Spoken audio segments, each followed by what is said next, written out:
Hello and welcome to session 1 of 4 for October of Mutants in the Night, which is a hack, an adaptation of the Forged in the Dark mechanics for a game that has its touchstones in the X-Men and X-Factor, and I'd say even the Wildcard series of super novels. We'll come back to exactly what that means in just a second, but just want you to know this is part of the Gauntlet Hangouts, which is an online gaming community. My name is Lowell. My pronouns are he, him. If you're curious about this community, you can find out more about that at gauntlet-rpg.com. We have an online gaming convention coming up at the end of October, and we've just opened up registration for a small fee for people who aren't necessarily members of the Patreon for Gauntlet to sign up for sessions. We've still got lots of spaces in the convention for that. So that's all I really need to say about that. So this is a game where all of our players will be playing mutants. It's a world where an incident has occurred and 20% of the population has become mutants, have become mutated in some way, shape, or form. Some of those mutations are visible, some are not. And these aren't necessarily beneficial mutations. They're changing in physical appearance, they're changing of skin color, things like that. All that sort of weirdness and variety of genetics that is on display here. About 20% of the population, as I said, have been mutated, and that has happened over time. So there have been families where some have been not mutated and some have. That's caused splits. And after a legal decision, it was in the course of this particular game recognized that mutants were not considered legally human beings. And as such, that gives a basis for the treatment that we see here in our setting. And that is that there are MSZs, mutant safe zones. These are areas that usually originally low income, low SES areas that have been broken out and then segregated, that the mutant population is required to live in, even if that means splitting families and so on. They've developed their own culture and lives within there. There are passes to go outside and work outside of them, but it's dangerous, especially if you're a visible mutant, to do that. However, not all mutations are like basic, I guess I want to say. There are a number of people who have powers, and that is what our PCs possess. They possess the classic superpowers in various different modes, which makes them extremely powerful, but it also puts a bullseye on them. Government forces, officials, things like that are hunting for those kinds of mutants. So those are the sort of the big issues that are in here. What we're going to be doing here is we're going to be playing characters, mutants who have powers. We're going to be determining what powers they have. Our goal here is to explore these issues, but also kind of to look at a community, look at how one fights for a community in this kind of situation. There is an element of heroism here, an element of survival. So the tone, while it might be kind of dark, it is about characters that are living their daily lives and trying to survive and getting by, and instilling some hope in their community and for themselves. And so that I tend to take an upbeat look on those kinds of things. Our subject matter includes racism, systemic oppression, exploitation, crime. All of those things are kind of on the table here. And we'll define a little bit more about the world as we go along. Our basic safety tool that we use is the X card, and I trust everybody is familiar with the X card who's here, who's played before. Just again, a gesture like this, or just saying I want an X card, that is all reasonable. If we hit material that you find objectionable, that you find wildly off tone, that hits on something that triggers a phobia, as I've had in sessions in past, just say X card. We'll move past it. The only question we might ask is about exactly what the range is, what the bounds are of that before we move on. So that's one basic safety tool. The other safety tool I want to mention is something that I want you to take advantage of as we're doing character creation. What we have is a thing called lines and veils. Lines are subjects, topics, issues, ideas that you don't want to see in the game. These are things that are off the table for the kind of play that you want. Veils are things that when we hit them, we're going to fade to black on those. It used to be what I do is I do a round robin. We talk about that now and do that list. I've talked to a number of people who say that it's better to allow people the space to make those decisions kind of semi-anonymously. So that's the experiment that I've been moving towards now. And the way I've done that is that on your character keeper, I've put a tab that does lines and veils. And if you go there, you'll see that I've got a number of the common issues there of things that people might say, I want a hard line on this, or I want a veil on this. But there's also space to add in additional ones. And essentially we've got checkboxes for those.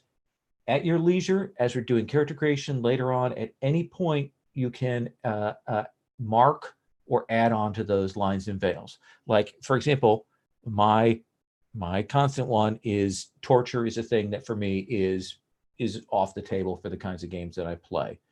Bad guys might do it, but we're not going to see it on screen. The good guys don't do it. It's not effective. It is a thing I always put a line on. So that's one of the things that's there. But at your leisure, do that. After we've gone through character creation, I'll do a preliminary look and read out what our lines and veils are so everybody is on the same page about that. Are there any questions or anything you want to say about tone or anything like that before we kind of move into talking about the city itself? Do you think it'll be like are you looking for more like a comic book kind of feel, or more like a gritty, realistic, The Wire kind of feel, or somewhere in the middle? I'm going to say, at risk of splitting the difference, probably somewhere in the middle. Okay. That we can hit on those issues that might be arising. That we are in an urban environment where people are kind of suffering and trying to get by day to day. But I don't want to necessarily make that the entire focus. And certainly our characters have cool powers.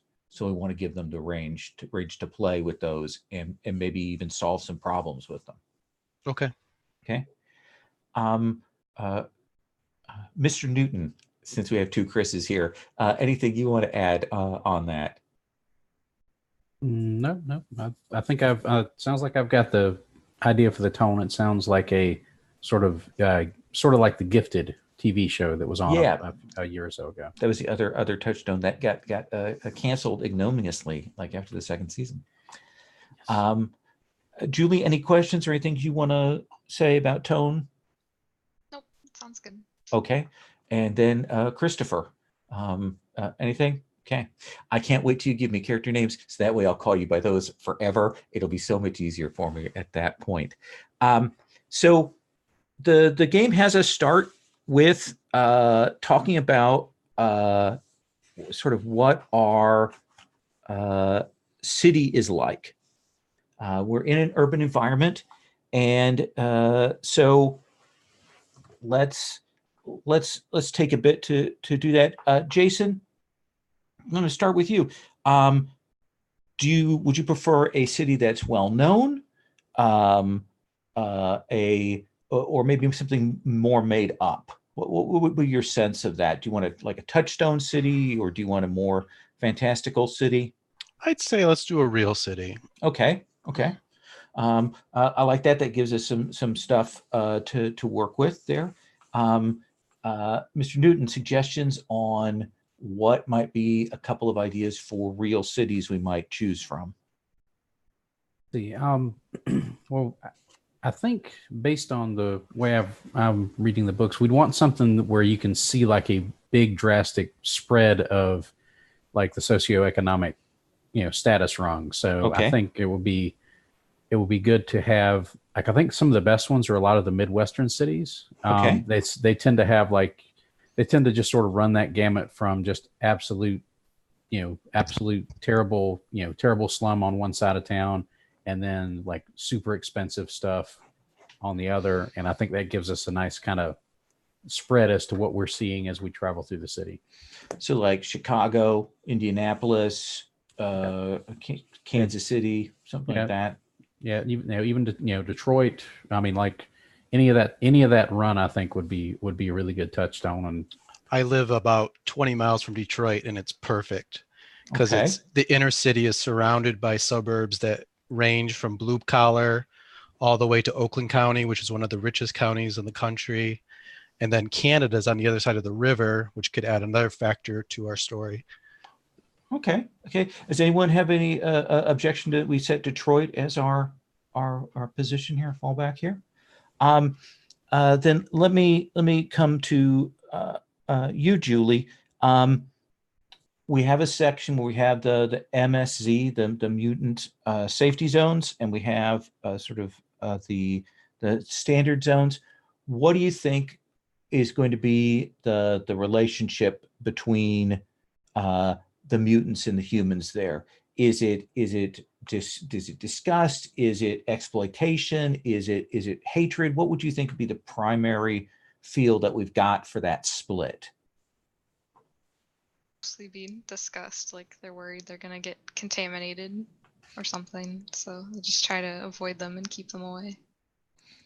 I like that. We've got a sense of that sort of fear of contagion, that worry. So when mutants do go outside, there's a certain amount of isolation, pariah, and maybe even additional wild, made-up safety measures that people are selling as a sort of snake oil medicine there. Okay,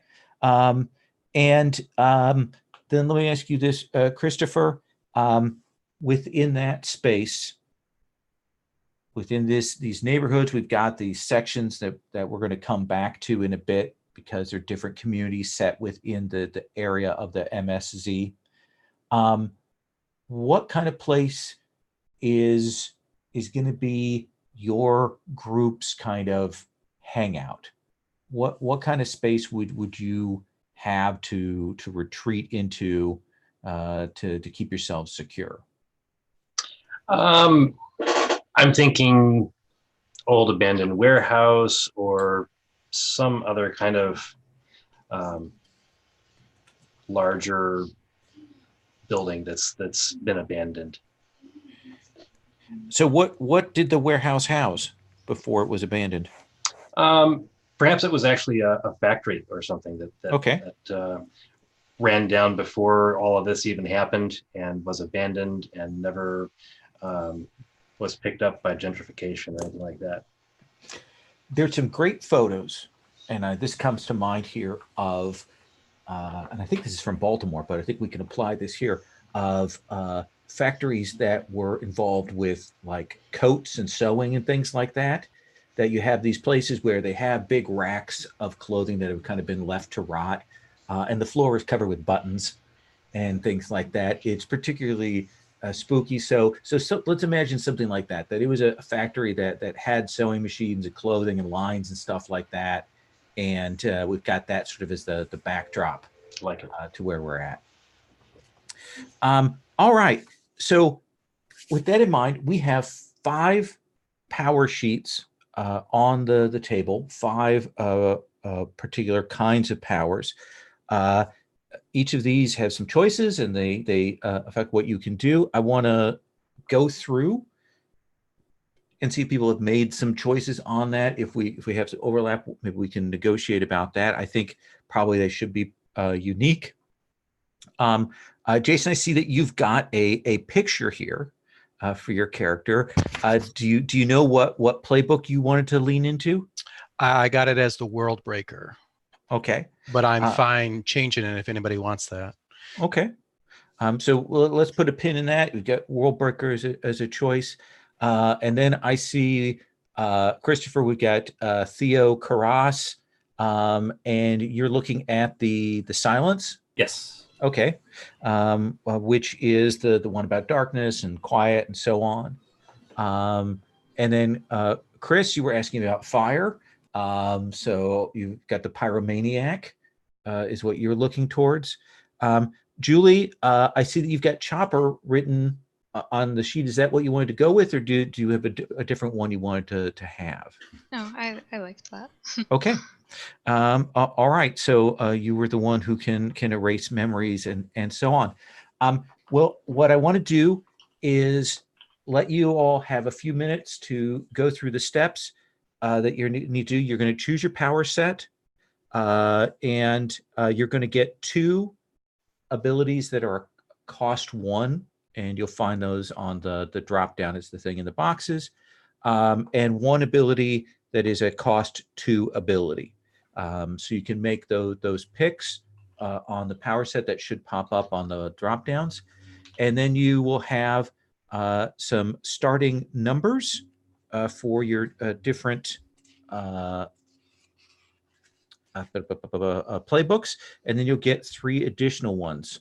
So let me pull out the playbooks for, let me see, the silence and the chopper here real quick. Glad I have this in physical form. Where is this here? Oh, of course, it's in the other thing. Let me pull that out. Where is the thing on it? Sorry, I'm having to look and see what the starting numbers are for the silence and chopper.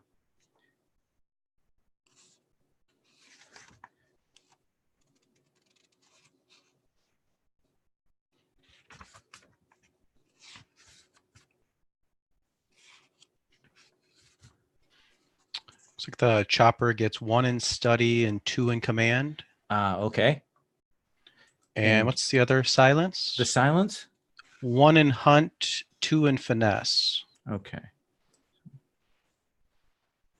Okay.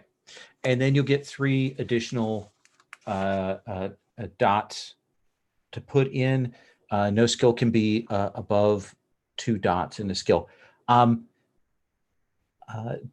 So let me say this about the skill numbers and how this works. Each of those skills, each of those dots represents a die, 1d6 that you're going to be rolling. If you don't have any dots in the skill, you can still roll, but you're rolling 2 dice and taking the lowest of the results.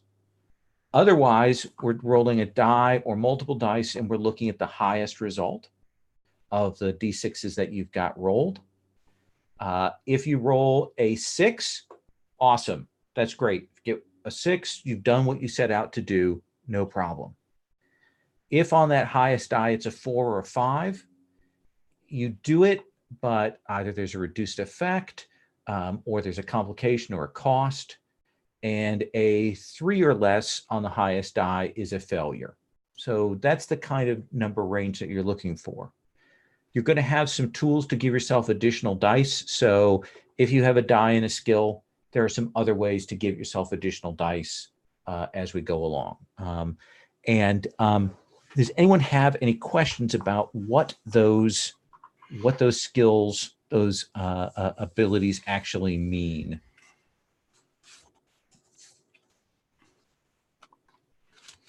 Yes, what do all of the abilities actually mean? Okay, absolutely. That is absolutely fair. And that was a deliberate open question there. So one of the things is that for this, a lot of these skills, a lot of these abilities are going to overlap. So it's going to be up to you to say, well, I actually think that I would use this to do this, thereby leading into the skills that you have rather than not. So the first set of skills are what's called the insight skills, and hunting is tracking a target, pursuing someone, following them, shadowing them, all of that kind of stuff. Study is anytime you look at something, you're scrutinizing details, you're examining evidence, that kind of thing. It is the sort of more formal knowledge gaining ability.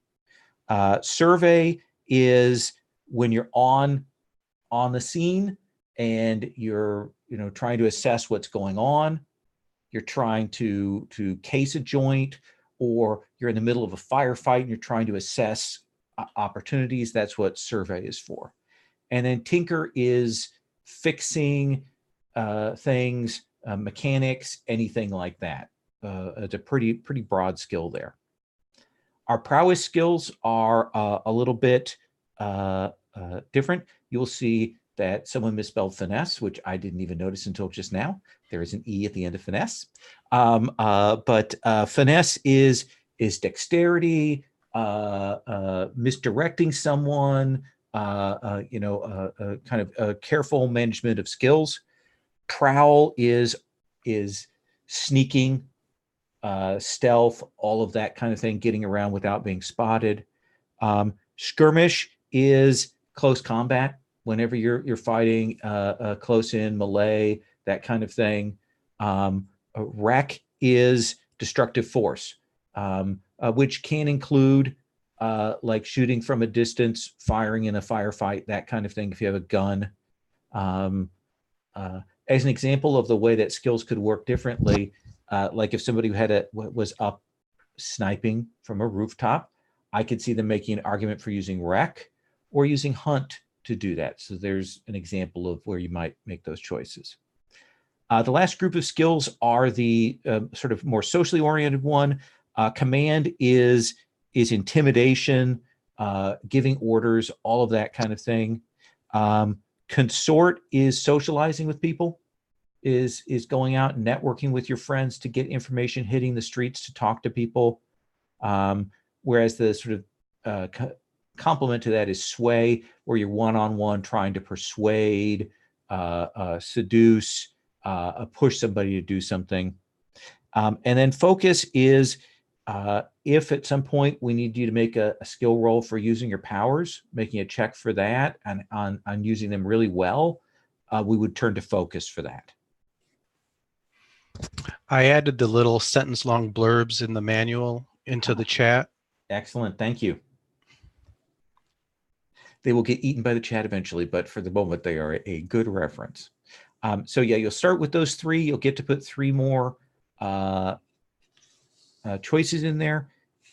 You're also going to be choosing your name, alias, look, and a couple of aspects for yourself. You're going to be choosing your heritage, where you come from, and then you're going to be choosing your close friend and a rival, which are two close friends and a rival there on pull downs. The vices. This is another area where the vice names don't tell you that much. Your characters have a vice that you can indulge in to clear your stress, and you do that during downtime. Slay as a vice means looking good, physical presentation, dancing, addressing, impressing, showing off, all of that kind of thing. If that's your vice, you are hitting the streets to show people that you are the most awesome. Vibin is people indulging in like tight interactions with people, partying, a strong friendship, conversation, even sex, all fits into that with vibing. Doing me is essentially when you are spending time by yourself, essentially just being alone, indulging in your hobby, keeping away from other people and focusing on that. Settling a score is the one that actually is easy to get. It means you are going out and proving yourself, challenging people, or taking them down, any of that kind of thing. And then for the culture is about artistic presentation, and turn up is about intoxication, music, adrenaline, partying, all of that kind of thing.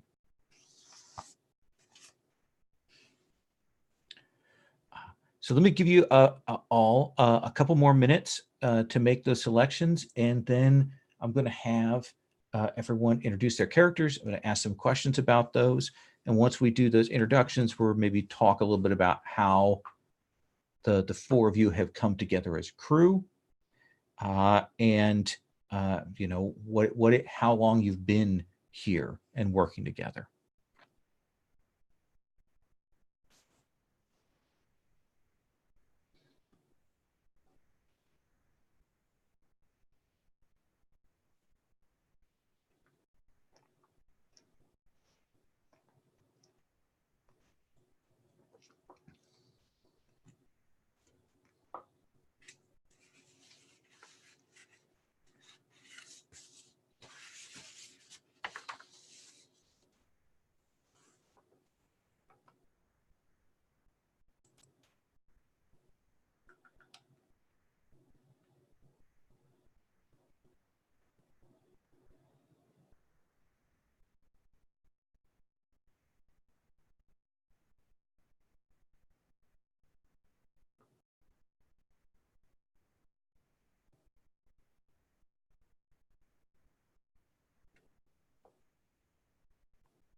Hey, Lil, I don't know what happened to the sheet, but I can't get the second thing to show up.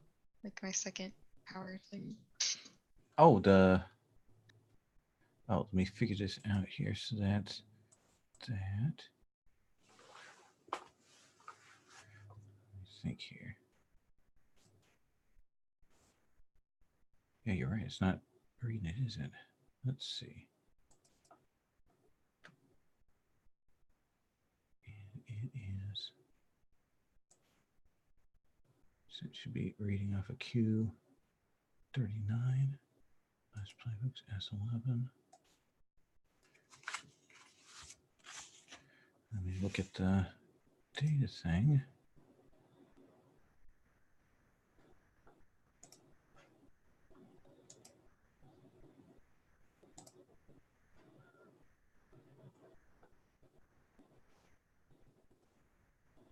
Copy.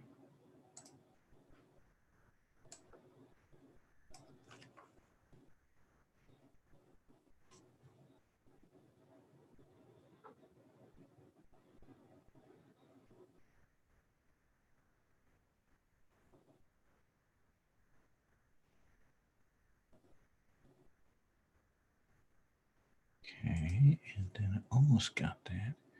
So we are checking Q 39.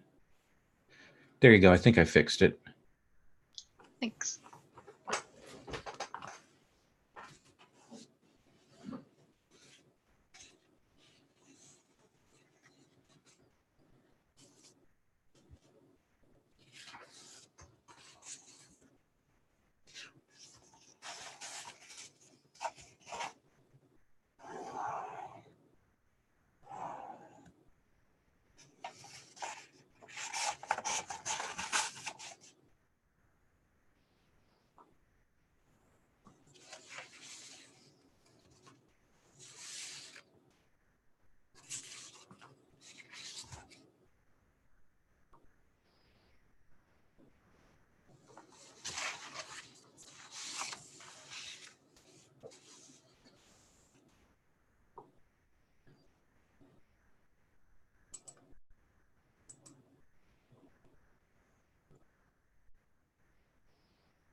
All right.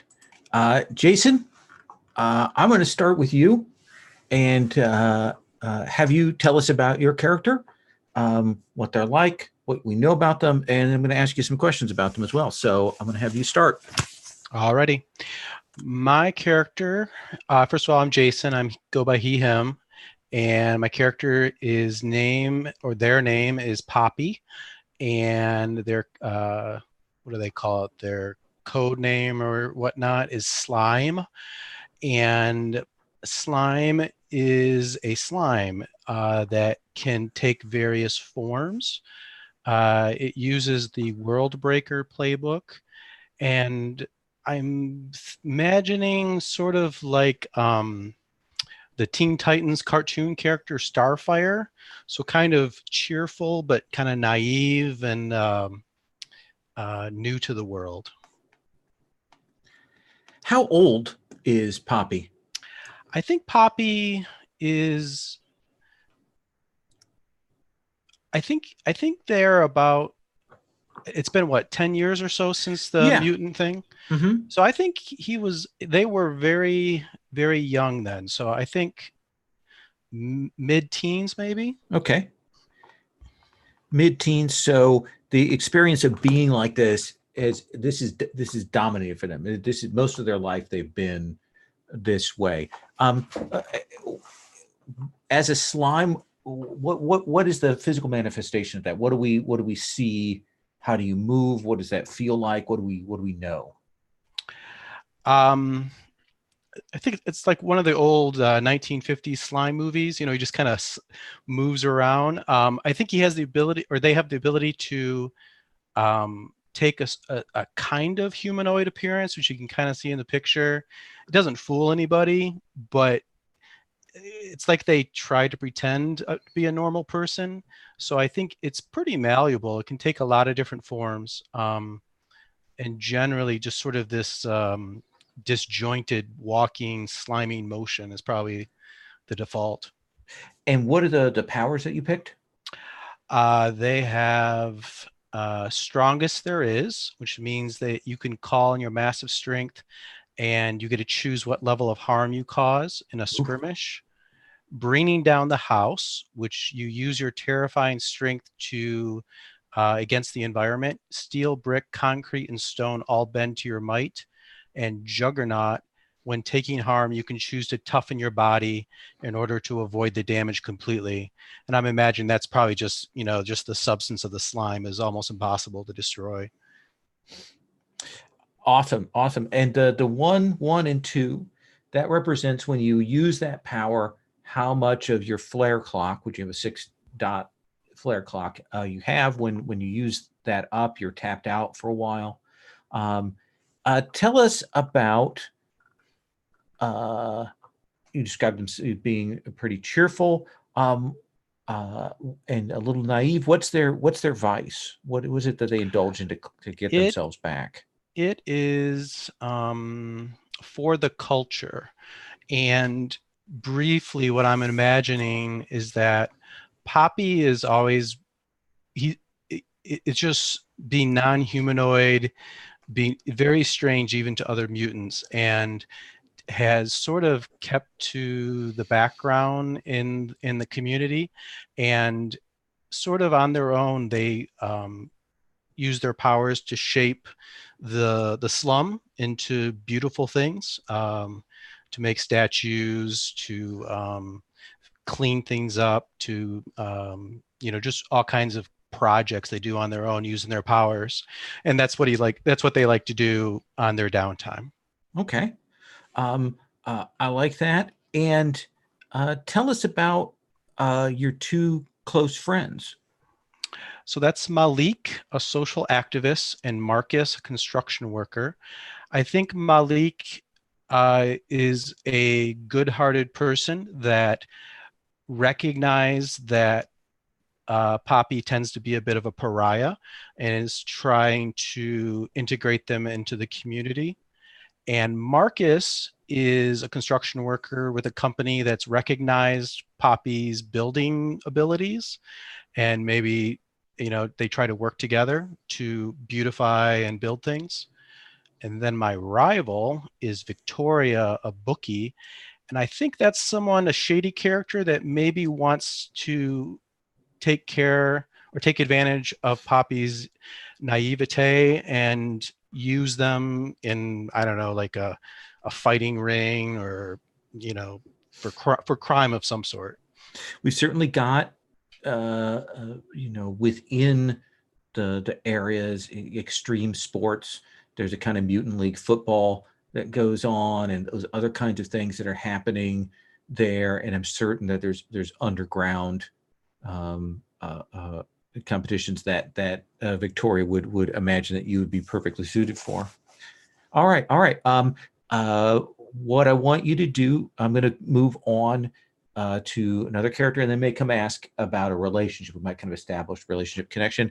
The other thing is because we're doing a short-term game on all 4 of your XP tracks, that's your playbook, and then each of the other tracks, go ahead and start out with 2 XP marked in each of those. Which brings us to Theo Caris, aka Echo. Please tell us about them. All right. Theo is so average, nobody ever notices him. His mutation, or their mutation, is not obvious. They can completely pass unnoticed, and that's how they like it. I'm sorry, I'm a little off tonight. I apologize. Sure, that's okay. I completely lost my train of thought. Sorry. Okay. So, and it's not necessarily a question of invisibility, but just appearing like super normal, like they're supposed to be there, kind of thing. Yeah, I mean, it's the Everman face. Okay. Completely dismissible, and does not put themselves out in a way that they would get attention, and that's useful because Theo likes observing people and listening and collecting information, and that's where Theo kind of likes to be. And how old is Theo?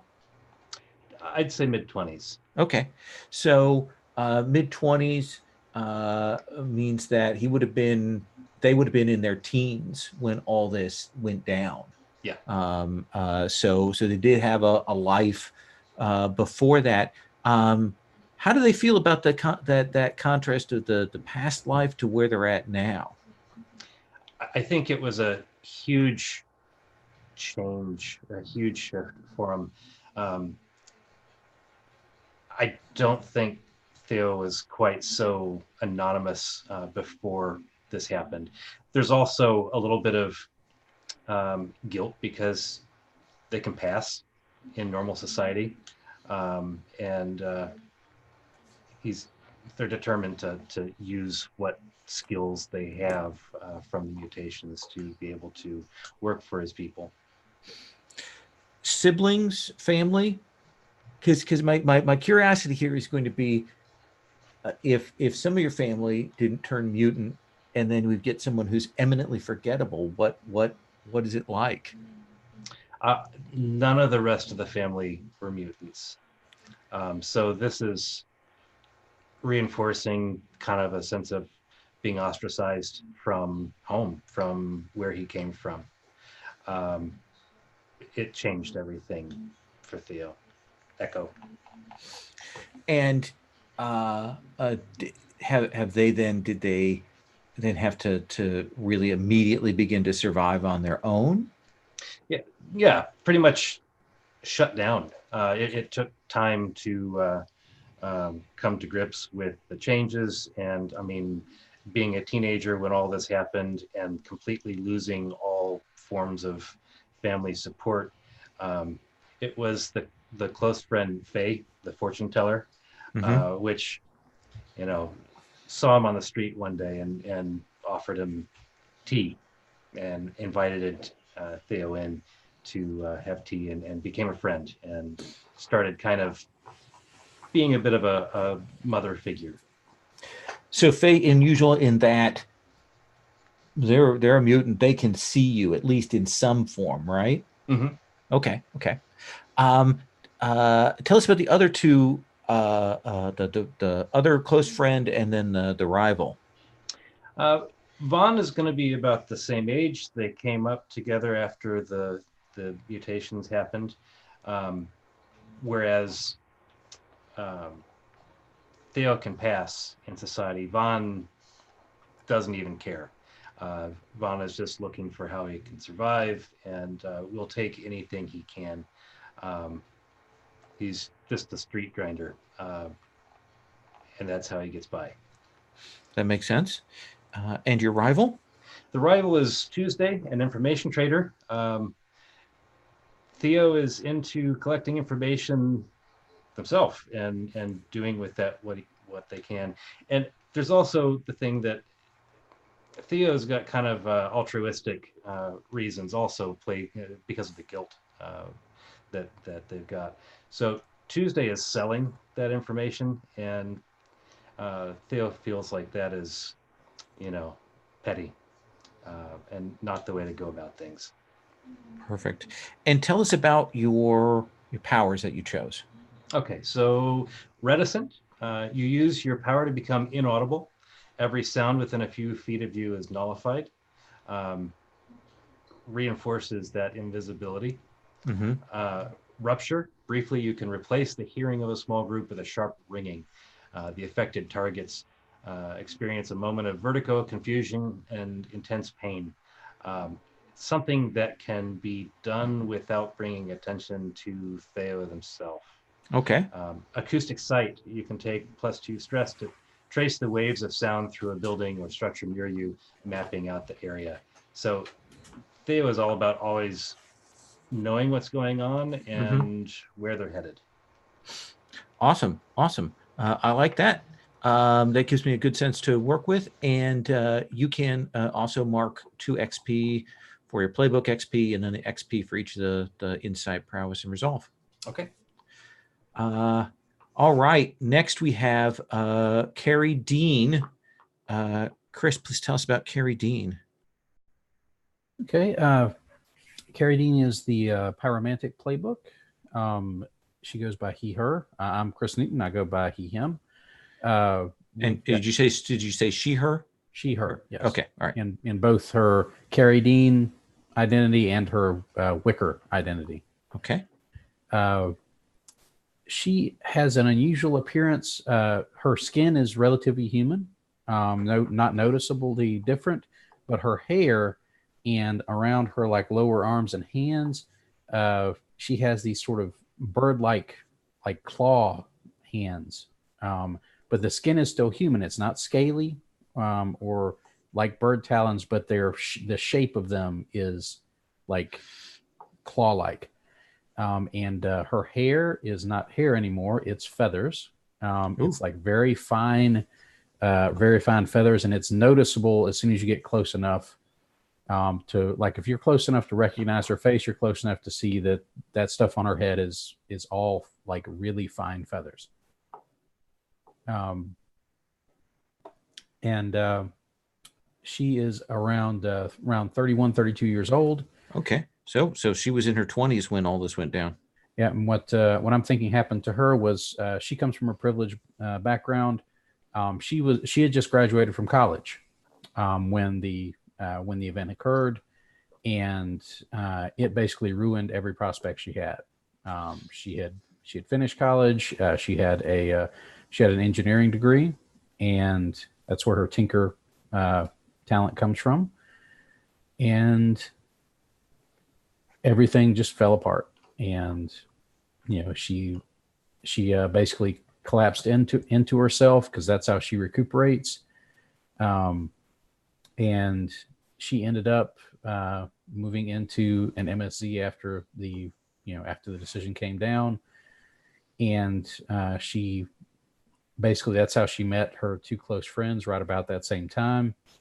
And her rival is acquaintance from her college days that they have never gotten along. Are they a mutant then as well? I don't think so. I think the rival is not. Okay. Or at least not. Let me just say, Wicker doesn't know she's not. Wicker doesn't know she is or isn't. Okay. So she could be an insider or just perfectly normal. All right. And tell us about the two close friends. All right. The first is Brandon, who is a sex worker. Brandon is the first person that Carrie was able to make the first person that Carrie was able to make an actual connection with in the MSZ. Brandon, luckily for Carrie, happened to need a roommate at that point to split costs with, and Brandon does a lot of his business through online coordination and online shows. So he didn't need a whole lot of extra space, and he allowed Carrie, when she first arrived, like broken and in need of a place to find herself again, Brandon was able to offer that, and they're still really good friends today. Her other close friend is Mercedes, who is a religious leader. And I think Mercedes is a one of those, like, the closest thing I can figure would be like a Unitarian type, who specifically has made it part of their ministry to basically live in the MSZ and offer counseling and whatever other services that she and her church can provide to anybody in the MSZ that needs it. I figure like charity work, like maybe they have like a soup kitchen set up, or like a really cheap thrift store or clothing trade for people who have to trying to get jobs and work outside of the MSZ, because money has to come in from somewhere. And I think Mercedes also kind of helped Carrie kind of get back on her feet and find her a job where she could basically pay her living expenses.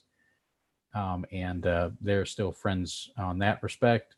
I think there might, I'm conceiving there's a little bit of friction maybe between Brandon and Mercedes, because I think Brandon doesn't necessarily trust Mercedes and Mercedes' motivations with regards to all this stuff. And Mercedes likewise is worried that has it in their head that Brandon may be exploiting Carrie in some way, which he's not, but like Mercedes has that suspicion. What did you take for your powers? For my 2/1 powers, I took Burning Strike, which allows me to add a level 2 harm burning as an effect to any skirmish or wreck roll. Yikes. I have Meltdown, which allows me to apply heat to any inanimate object, enough to melt metal with the help of a flame. And for my 2 flare effect, I have Fanning the Flames, which allows me to push myself to do one of the following: provide cover fire for an ally, create a wall of fire or smoke that obscures vision, or block an exit. And mechanically, pushing yourself means spending 2 stress, just so you know what that means. Awesome. Doing me, so keeping to yourself is your... Right. And I think, Carrie would refer to it as stoking the fire. Like she has to like spend some time by herself. She enjoys tinkering. So she will like... she'll get those little, like, sort of those, I don't know what to call them other than like grown-up Lego sets. Like they're super complicated little like engineering puzzles that you can put together, 3D puzzles. And she really, really enjoys doing that and building models and things like that. And that's how she refocuses herself and kind of gets her bearings again. Okay. That sounds good. That's giving me a good sense of things. We will come back on that. Which brings us to Anna Benton. Please tell us about Anna. So Anna's kind of, I think, around the same age as Carrie. She was like maybe halfway through college though. So she's like 29, 30 now when all this happened. She has like almost translucent kind of see-through skin, and she's always like super cold, and she's probably going to end up liking Theo a lot because she also kind of likes quiet. But she was like super, super rich. Like her parents were sending her to the best college or whatever, but they were never really around. So she kind of felt neglected, and she liked to forget all that pain. So she ended up with the power of like Chopper to go in and alter memories and stuff. And she goes by Leafy, like the river of forgetfulness in the underworld, because I'm Nice. a Latin nerd. Nice. Do you imagine that? Actually, let me rephrase that. With her ability to do these powers, how visible or invisible, or what do you imagine the effect is we see on screen when you use your powers? I think her hair kind of starts floating around her. Okay. And what powers did you choose? I chose rewind, so you can erase the memories of everyone in the room for like what happened over the past 10 seconds. Nice. And back to the present, which is a PC move, really. Like you can re-roll something if you fail the first time. That is very nice. Yeah. And then the last one's wipeout. So you jump into someone's brain and erase a specific span of time, but it has to be a shared memory. And if it's more than 5 minutes, you take level 2 harm. Oof. But that could be effective. And so with what do you imagine that the vibing, the kind of showing off Vice means in the context of Anna? I think it would be her like hanging out with her friends, really, like just having some crazy time to blow off steam. Because like her friends are Bridget, a clinician who probably doesn't get out much either and wants to just escape, and then they can just go street racing with James. And so I think they all kind of met trying to like relieve the stress of their situation and just kind of found each other. And who's your rival? The rival is Shanisha, an insider, which I believe used to, or also has powers, but she doesn't have any visible signs. So, but she used to be Anna's neighbor. So like growing up, they're always kind of rivals, just because like her parents paid a lot more attention to her, and they were always going on trips together. And Anna just got left at home and watched her grow up with the life she wished she had. But so Sunisa has family. She hasn't been separated necessarily from family by what has happened. What occurred for you after this? Your parents were already isolated from you. Did any of them change? Did you have any siblings that changed, or was it just you? Nope, it's just me. Parents didn't change. Parents didn't care. So the attitude, attitude didn't change much. They just saw you less, even less. Yep. It's like okay. I was already at college. They didn't see me growing up. Now I'm just in a mutant safe zone. So. All right. I like that. Okay, well, we'll come back to you in a second. I'm going to ask a relationship question. What I'm going to do is I'm going to throw to each of you a question essentially about the character effectively to your left, which will be, hang on, to your right, to on the sheet there. By the way, this is one of my worst things. The left to right thing is a real problem for me, which is not great for online games. So anyway, let's start with Poppy, and this is going to be a relationship question for your interaction with Echo. Echo's not that much older than you, but still there's that gap between the teen and the mid-20s person. You had to go and confront someone who was kind of a you know, let's just say, for lack of a better term, a bad dude, and you needed to get Echo to help you with that. So why do you think you needed to get Echo's help, and how did that shake out? I think Poppy went to Echo and was like, I have to go get this guy to leave someone else alone, and someone told me I should beat them up, but I don't even know what that's like. You're older than I am. What tell me, how do you beat people up? So I think it's just, again, naive about it. Okay. That work for you, Echo? Okay. Echo, when you and Wicker were last down at the clinic, and again, there's no hospitals in the zone. There are different clinics, some of them set up by institutions, some of them more informal. When you and Wicker were last down at the clinic,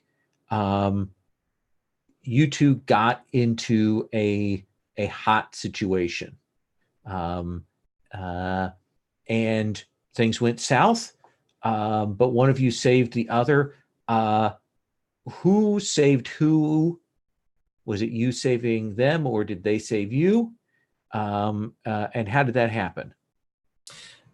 See, I think it's mutual, because I don't have the external powers, and that was something that Wicker was able to take care of. But Wicker also relied on me to map out a way to quickly escape and get away without being seen. I mean, we could be seen, but we were able to escape around a corner and then disappear into wherever, because I was able to quiet things down and map a path for us. So it was mutual. Okay. I like this. That sound good for you, Wicker? Wicker, after you were spending some time by yourself, you got into a tight situation, and it was Anna that like came and got you out of that, came and pulled you out of the situation. Not necessarily a physical situation, might be emotional or financial or something like that. What was that situation, and how did Anna, Leith, how did they, and I'm probably saying that wrong, how did they get you out of that? I think it was probably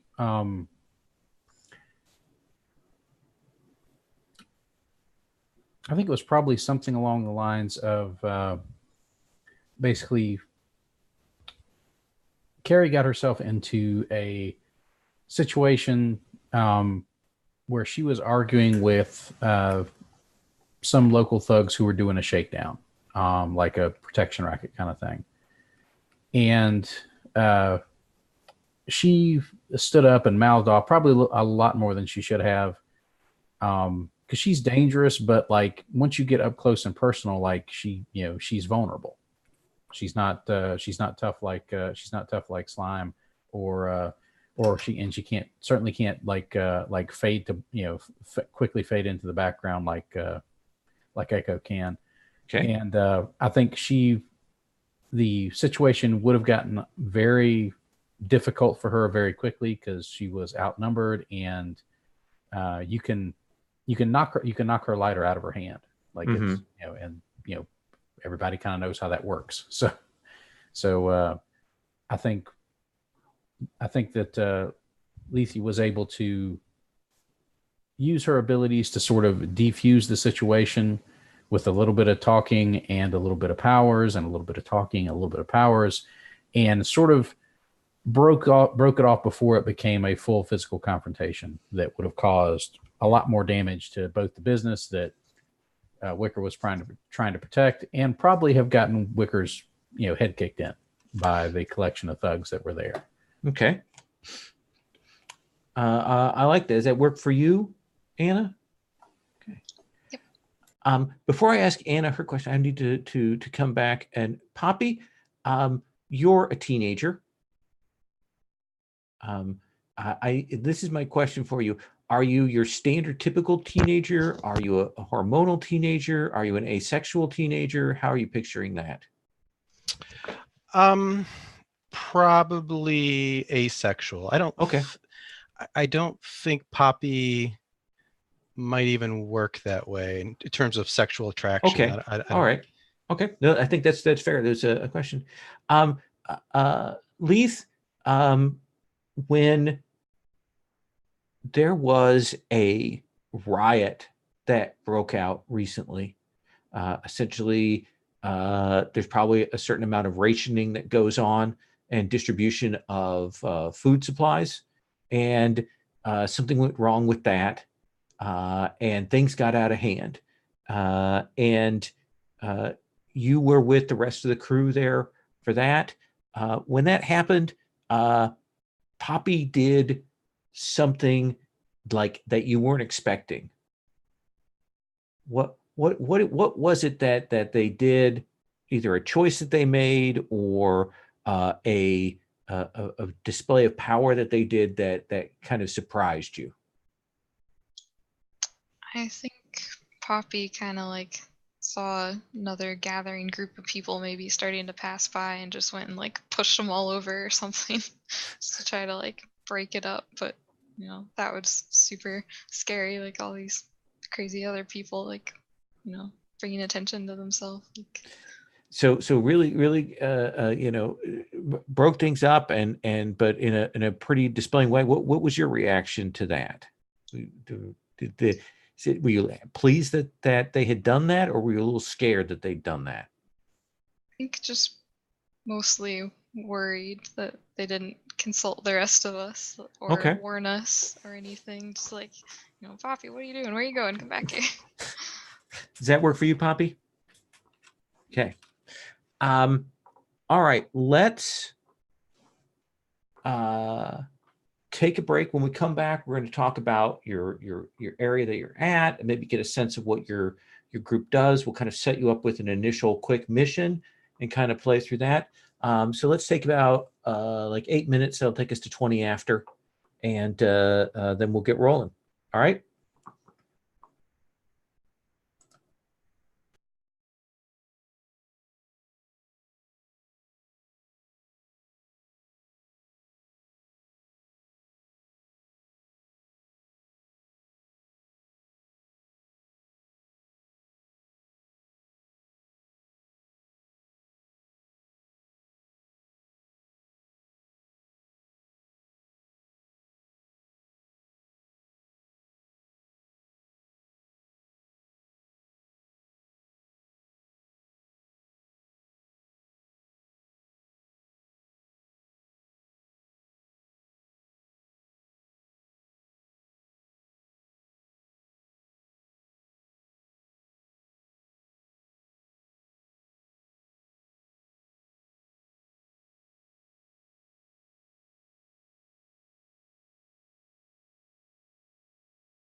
Hey, Lowell, do you think those GM training sessions are going to happen in November?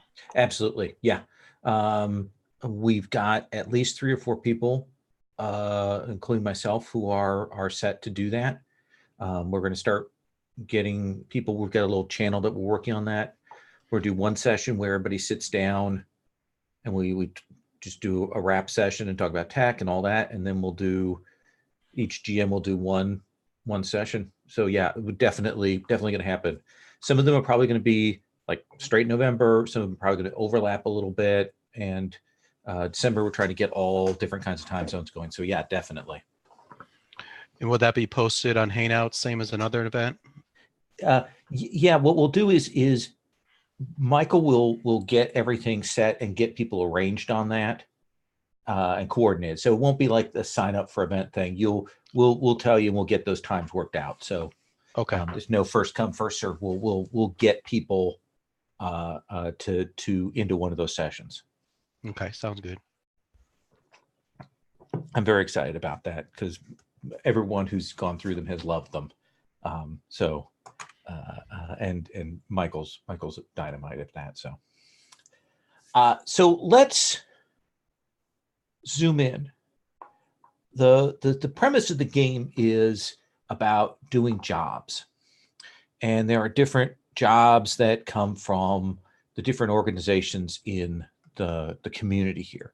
And under the community tab, you can see that they've got the clinic, the community center, the bars, which include the owls. These are people that kind of fight back and at the people who might attack mutants in the outside world. And they're also smuggling people in and out. The arcade is essentially the loose confederation of younger mutants that maybe got pulled away from their families and dumped here, that have kind of pulled together a group. And then you've got the construction office, which includes the mechanics and the engineers, the people who keep things up here within the community. And taking jobs for each of those kind of ticks a progress clock for them.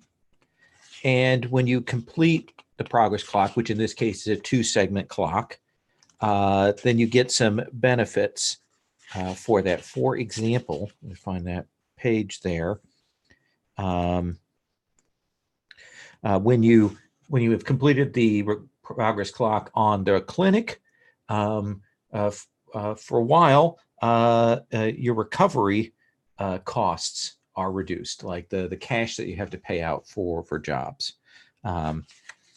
When you do it for the littles, you get a benefit because they kind of run lookout for you, that kind of thing. So they're ongoing jobs there. So what we're going to do here is I want to talk about your base, and then I'm going to kind of hard frame you into a job you've been given, and I'll have you talk about how you might go about that job, and then we'll look at how the game does planning and then engagement and carrying out the mission. So let me stick with the same order. I promise I will swap it out from session to session, so Jason doesn't get called on first on all my once arounds for the whole rest of time. But let me start with Poppy. Poppy, we've got this warehouse that you and your crew were in. How long do you imagine that the 4 of you have worked together? Let's say just a few months. Just a few months. All of you have been here in the zone, but you kind of got pulled together within the last few months. So you've had a few months, maybe that you've had this place. What does Poppy's corner of this place look like? What has Poppy done to make a certain point of your hideout look like his place, like their place rather? I think Poppy has beautified the entrance to the factory. So they've taken all of the from all of the abandoned buildings and churches and things. He's taken all this stained glass and created this glass enclosure that you go to enter the place, which was really impressive. And he's not really, he just kind of hangs out in the open, or they hang out in the open because they're not really afraid of anything because nothing can really hurt them. So he just kind of flits around. Okay. That seems fair. Echo, one of the questions I didn't ask you when we came around was what your for the culture of ice means. What is your art or creative expression? I think Echo is trying to find their form of expression. They are a workaholic. Everything they do is focused on the community of the mutants. Mm-hmm. So they have written manifestos and have been unhappy with them. They've written poetry that aims to unify the community and has been unhappy with them. It's a, they're torturing themselves with art. So what is their starving artist Garrett kind of place look like? Is it filled with papers? Is it a computer? What do we see there? It's all paper. Okay. Paper and pen and anything at hand to throw collages together. Sometimes it's just, but it is very analog. Okay. All right. Do you have like a vision board? Nothing so organized as that. Okay. But a lot of found objects. I loved that you had the idea of the dresses and stuff, the clothing, the buttons all over the floor. That would have been tremendous. See, they would have loved that. All right. Awesome. So, Wicker, what about you? I mean, if you have a hideout, is this a place you settle into? Would you hang out there? Do you have another place that you live? What would you do to have your corner of it? I think what Wicker has done is she has set up a space in one of the old, like, it's not really an office, but it's like an enclosed cubicle. Like, it doesn't have a roof on it inside there, but it is closed in and has like a little door. I imagine it used to be like a little office space for the floor manager or something for the plant, and she has just set up a little like modeling studio in there, where she's got those old rickety like aluminum tin shelves that she's cobbled together from the bits and pieces around the plant, and she's like put all of these little like 3D models that she works on, and she's put them in there, and she keeps them there on display, and that it's an additional space. Like, she prefers, if she's going to get her downtime, she would probably do that at home. Because she wouldn't feel comfortable, with everybody else coming in and out of here. But like, she puts her stuff on display in here, and she'll just come in sometimes when she just needs to like take a few minutes. She'll just come in and just sort of breathe in the little 3D model ambiance that she's set up here, and that sort of helps her focus again. Do you imagine that the crew, all of you, bring people back here, or is it purely a hideout, or is it more of a social space? I think my impression is it will be a little bit of both. It's mostly kind of the hideout and planning location, but occasionally we'll bring someone in here, but it's never like a social thing. We don't have parties here, but we do, like, if somebody's important to a particular job, we might bring them here and talk to them about it. Okay. Like, say if somebody from the community center has asked us to do something and they need to tell us something about it, we would say, hey, like, come here, we're going to have a meeting and talk about this job. And we'd bring in maybe that person. All right. And then Lethe, what does your space here look like? Is this a place you crash at, or is this just an alt place from where you normally live? And what have you done to make the space your own? I think it's just a place she goes when she knows other people will be there. Because, like, she grew up without family. She always wants to be around people. So I don't know that she has, like, a particular corner or anything here. She'll just kind of hang around whoever's there and talk with them. But then sorry. Let me ask you this then. How do you dress? Like, what when we come in, what kind of outfit does Lethe, what does she usually fall into? She usually wears just a lot of dresses because it's a lot easier to just have one piece of clothing to go run around in and wash and whatever. So particular colors or anything like that, style? She likes lighter stuff, kind of like fitted at the top and flowing away as it goes down. Okay, so a little more gossamer, loose to the dress. Okay, but it's light and allows movement. Excellent. All right. So the four of you have gotten a call from a woman named Tylisa. Tylisa works for one of the in-community fix-it crews. Not a formal group, but they're the people that go around and try and repair stuff in particular buildings or scavenge parts and fix things up where maybe sewers are backed up or things like that. They are trying to fill in the gaps outside of sort of the official chain, and they kind of work in the black market of that kind of stuff. And Tylisa has come to you and said, I need something done. I need something taken. I need it done quietly, but I need it done soon. We've got some money, some cash set aside to reimburse whoever can do this.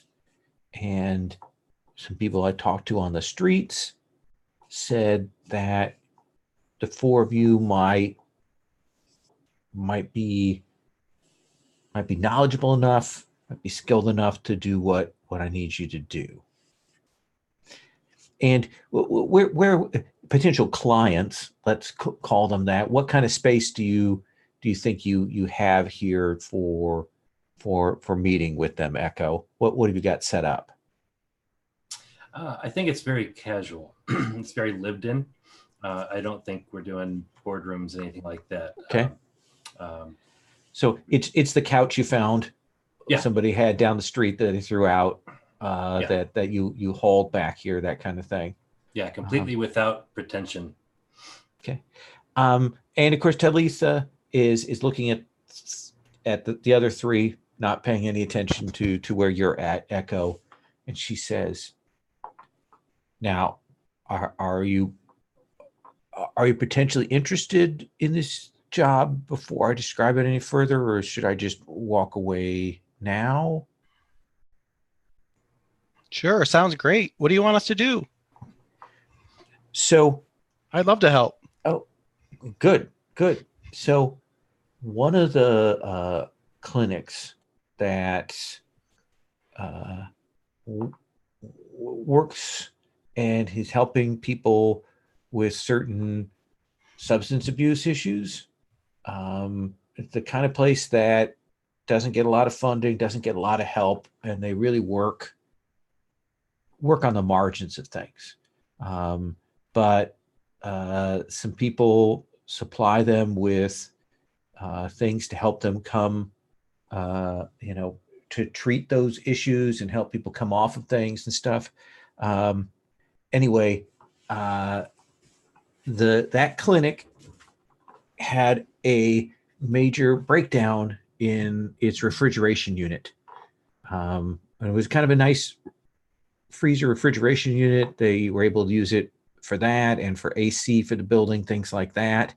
And we could kind of scrap build them another one, but it probably won't last, and it probably won't keep up with what they need. But there is a plasma donation clinic run by non-mutants here in the city, in the MSZ, a place called Scipio. And people only go there if they're desperate, because I mean, you know that stuff's getting sent back for testing or weird stuff, or genetic trials, or they're looking for enhanced people. But some people go down there because they pay good cash. And not run by mutants, it's run by outsiders. And they have a really nice refrigeration unit there. And quite frankly, I need some buddies to get in there and to essentially tear out some of the guts of it and bring them back so that we can fix it up onto this other clinic. Does that sound like something you all might be interested in? I think we are interested. Can you describe exactly what parts you're going to need out of this thing? And she reaches into her pocket and she pulls out a printed list with some sketch notes, kind of all crumpled up, and unfolds that and passes it across the table to you, Wicker. It's doable, but it's not going to be light. Like, it's a bulky thing that they want. Okay, so it's not just like it's not just a bunch of small components. There's actually like a couple of big chunky things they need out of it. Yeah. Like carrying a probably about, say, the equivalent of a 25-40 pound bag of rice, kind of hauling around kind of thing. Okay. So that's not out of the question for us to be able to carry physically if it becomes necessary, but it would be really a lot better if we were able to get some sort of vehicle to move this stuff. Now, Tylissa, did you try like saying, hey, we need some of this refrigeration unit. Can we take it, please? Maybe they'll just help you out. No, we didn't try that. Okay. The norm's not going to do nothing. Oh, geez. I didn't see you there. Yeah, no, this is a for-profit company. There's no way they're going to hand off anything like that to us. That's not going to happen. When do you need it by? Ideally within the next 3 days. And it's the other question. Does anybody affiliated with this place know that your particular unit has broken down? Like, are we going to immediately, like, by going to grab this stuff, and are we going to immediately have fingers pointed at our clinic? No. I mean, our stuff works in that great area. No one's going to talk about this. If this stuff vanishes from one of these high-end normie places, no one's going to rat us out that it just happened that somebody's refrigeration unit is working again. We know enough not to cause problems that way. Okay. All right. Two questions. What are their hours of operation, and what's the neighborhood like that they're in? 9 to 5. I think they're open Monday through Saturday.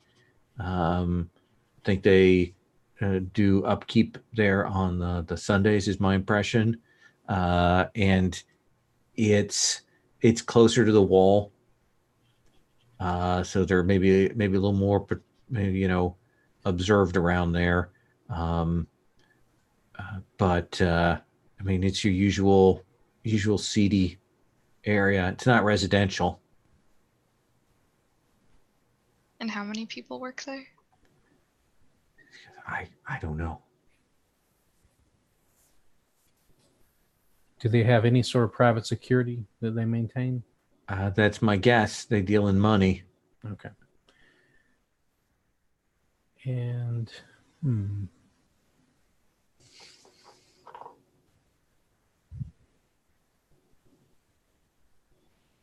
I think so. You interested in? Yeah, this is something we can do. Okay. She says essentially, there's 8 cash in it for you if you can do the job. Which is a chunk of money. That's 2 cash each, so that's a decent amount. So here's a number of a burner phone. If and when you get a hold of this thing, you give me a call. I'll text you where to meet up, and we'll take possession of it from there. Sound good? I'll give her a big oversized slime thumbs up. Okay. All right then. It was good meeting you 3. I will talk with you later. There are 4 of us. Oh, that's right. She looks again startled, like even in the time you've been talking, she's kind of forgotten that Echo is there. Happens all the time. Don't worry about it. And she will head out.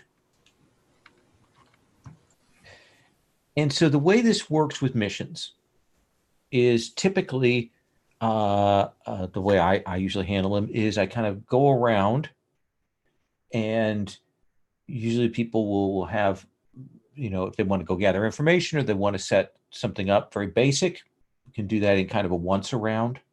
And we don't have to plan out everything, because we'll kind of get some details about how you want to do it very generally. And then we'll roll to see where you are when everything goes south on the mission.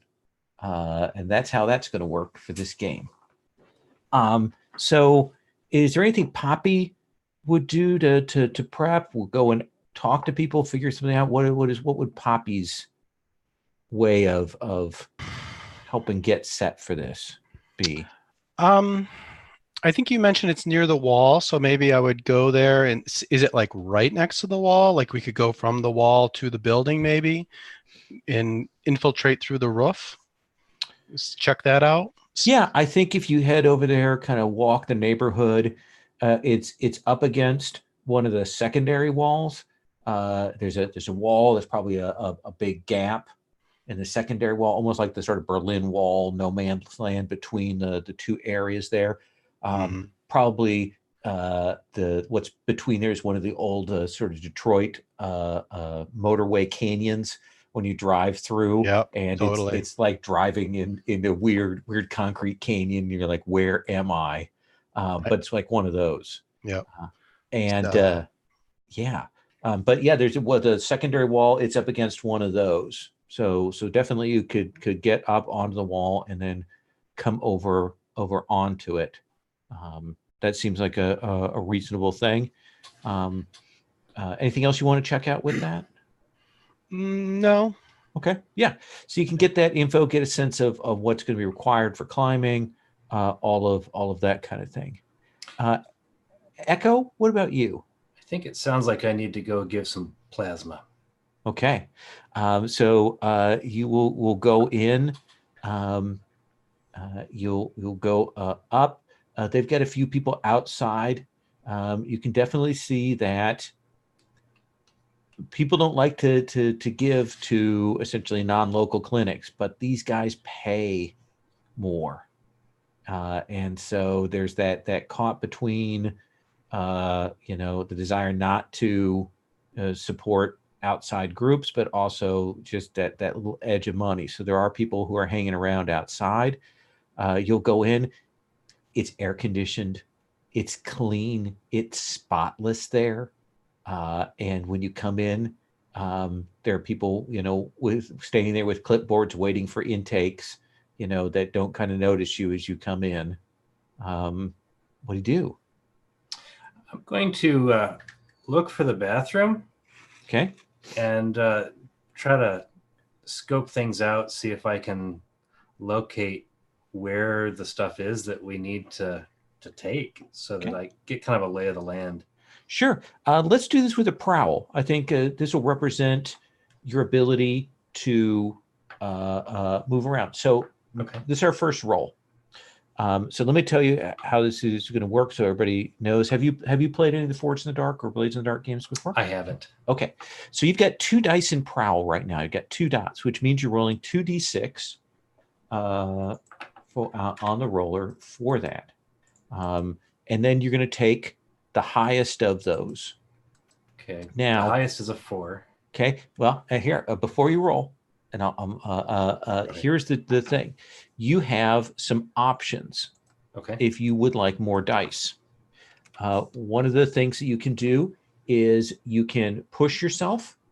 That means spend 2 of the stress that your character has, and if you do that, then you get another die. Another thing that you can do is you could ask for a devil's bargain, and your GM would gift you an extra die. Now, mind you, they would say this is what is going to happen regardless of what you roll. This other thing is going to happen, but you get this extra die.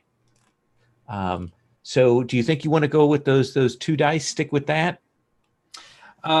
So, do I get to hear what the devil's bargain is before I agree to it? Absolutely. Let's hear what the devil's bargain is. I think the devil's bargain is that I'll give you an extra die, but your moving around is definitely like, I don't know if it's something you knock over or something like that. It's not going to immediately raise suspicion for you here, but it might like raise the general alarm level of the facility for the long run. Let's take the stress. Okay. So the way you'll do that is you will mark on your stress track. You'll go from 0 out of 9 stress to 2 out of 9 stress. Okay. And then roll that extra die. All right. So 1 more d6 here. Highest is still 4. Highest still a 4.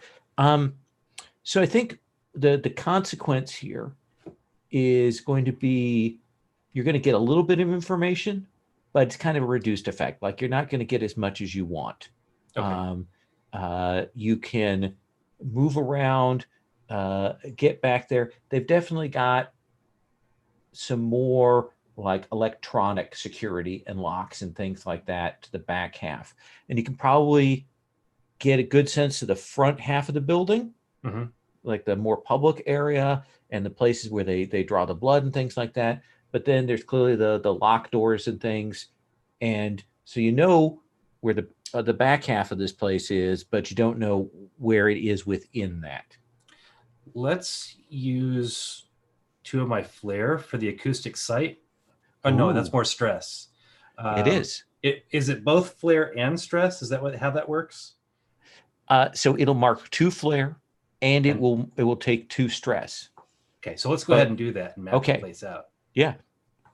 In that case, you spend that power to do that. I think you've already kind of done the roll for it. I think that you will definitely ping that out. And if this were a comic panel, what would we see? Oh dear. I mean, it's all invisible. It's all in my head. There's no trace of anything. Okay. So we just see you concentrating, and then we probably see the visualization in showing your mind mapping it out. Yeah, I think if somebody were actually paying attention to me, they would see my eyes go from kind of passive and indistinct to suddenly clear and focused. So what you will realize is that the back is a rectangle with rooms and stations around the sort of outside, and then the middle rectangle is the refrigeration unit. So there's a kind of a rectangular corridor around it, and then the things on the outside. And you'll definitely get a sense of where that is, and B, just from the sound and vibration, where the mechanical unit is for that. Okay. Does that sound fair? Yeah. Okay. Let's come to Wicker. Wicker, what are you doing to check this place out or get ready? What do you think? I think what Wicker's going to do is, I think she is going to see what kind of security they have. Basically, she's going to head over there kind of in the same way that that Echo did, but she's looking at the at the employees and seeing what kind of security protocols they have for the employees to access the various areas of the building. Like, do they have one of those little passkey cards that they have to swipe through like a key lock, or are they punching in codes? Are they actually using like old school keys? Like, how are they accessing the employees only areas? So this is probably a survey role or a study role for gather information. So you're just getting info. This is no like potential negative consequences because you're just kind of scoping it out at a distance. I see. As I look at your sheet, they do not have any of those. Now, you will get 2 dice and take the lowest, but you can also spend 2 stress to take that to just 1 die. Or you could spend 2 stress, and then I could offer you the same devil's bargain that I offered just moments ago to Echo about raising the general alarm level of the building. Could we also say that my looking around was like an assist for that? Ooh, that's an interesting idea. Yeah, we didn't have you make a roll. If you want to mark a stress to assist, I will Poppy. Give him an extra die. What do you think, Wicker? You want help? Oh yeah, I mean that will certainly help. I think Poppy can be watching like the people as they're walking out the back door and like seeing if they're swiping stuff, if they're punching key cards, like what are they? Poppy spends a stress, and now you don't have any dice, but now you've got 1 die, so you're just rolling 1 die. Are you happy with 1 die, or do you want to roll 2 dice? Because I mean, look at that, you're losing money not rolling 2 dice. I was waiting for you to say that, Lowell. I've watched a couple of your other Forge in the Dark games, leaving money on the table. Yeah. Honestly, I do kind of want to like I do kind of want to mess, give us that potential mess up. So I'm going to take the extra die. Okay. All right. So you're taking the extra die from spending the stress or the devil's bargain? I think I'm going to.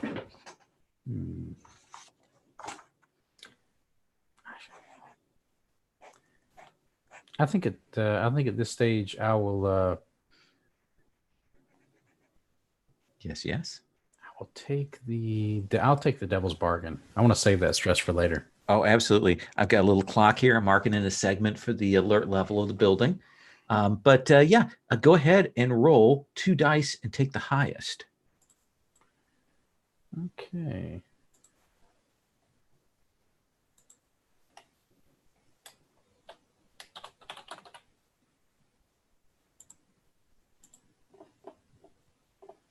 Okay, 6. Look at that.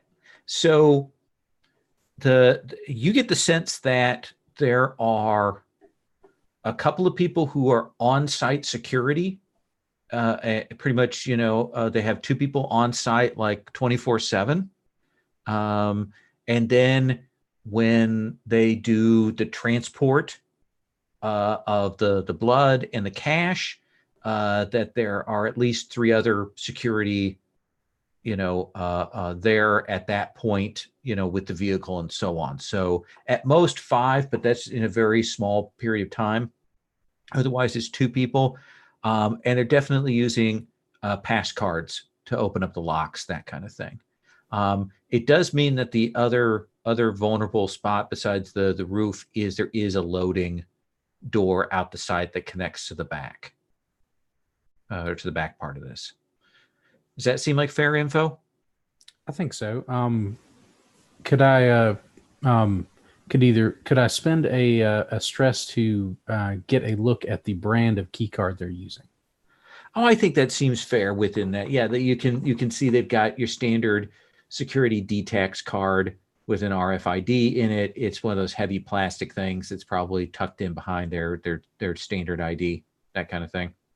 Excellent. So I know what I need to tinker for. Absolutely. Lethe, what is it that you would do to kind of check things out, or case the joint, or set up, or talk to people? How would you do this? So like as a group, are we communicating these things as we find them Oh, out? yeah. Like, so does Lacey know everything that just happened? Absolutely. Already? Yeah. In any kind of investigation thing, I always play it that later characters know everything that's happened before, unless somebody says, I'm going to keep that secret, which happens only rarely. Okay. So Lacey knowing about the cards, I think she's going to walk in, and even though she's kind of creepy and translucent, she's still fairly pretty. So I think there are going to be some people looking at her, and maybe someone like comes to try and like sign her in or something, and she just tries to like get to know them and maybe distract them and try to like ask them out or something to try and steal their card later. Absolutely. I think that's sway, right? Does that seem like that is? You'll get one of these intake people who, it's like, oh yeah, and they're used to a lot of mutant people in here. You're a little cleaner, a little better looking, so they're very much, they're leaning in closer than they ought to in that slightly creepy way. Let's have you roll sway now. You get 2 dice. That's pretty good. Are you happy with 2 dice? Yeah, I'm happy with that, which I'm totally going to regret.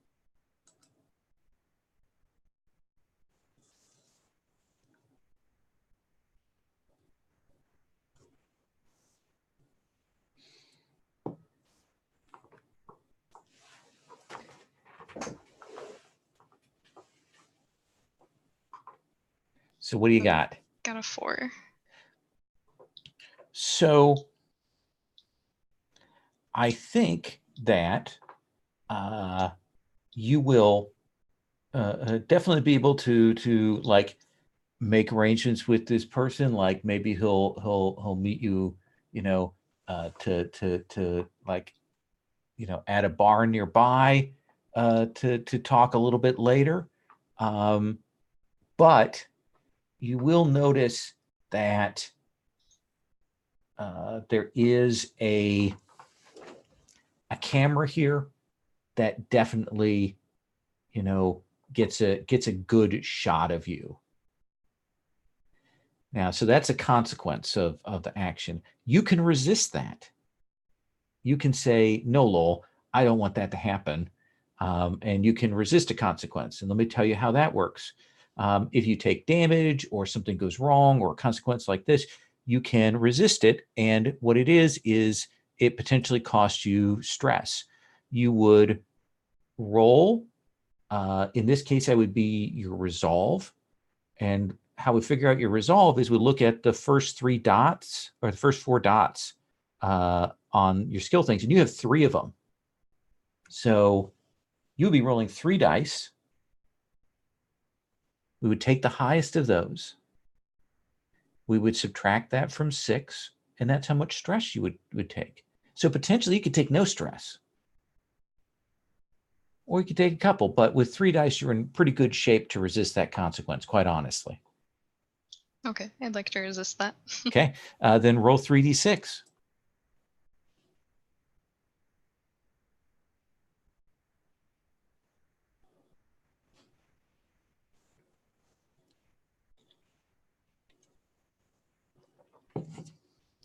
I see a 6 there, right?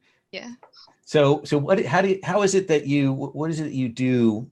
You're skilled to avoid getting on this camera shot here.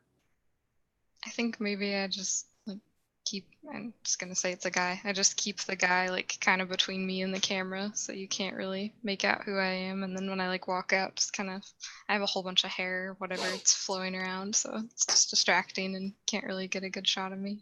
Absolutely. So let me ask you this: when this guy meets up with you later, are you gonna lift his key card? I'm definitely going to try to. If you were to spend the 2 flare on Wipeout, I don't think we even need to roll. Okay. I can Are you do good that. with that? That cost there for that? Mhm. Okay.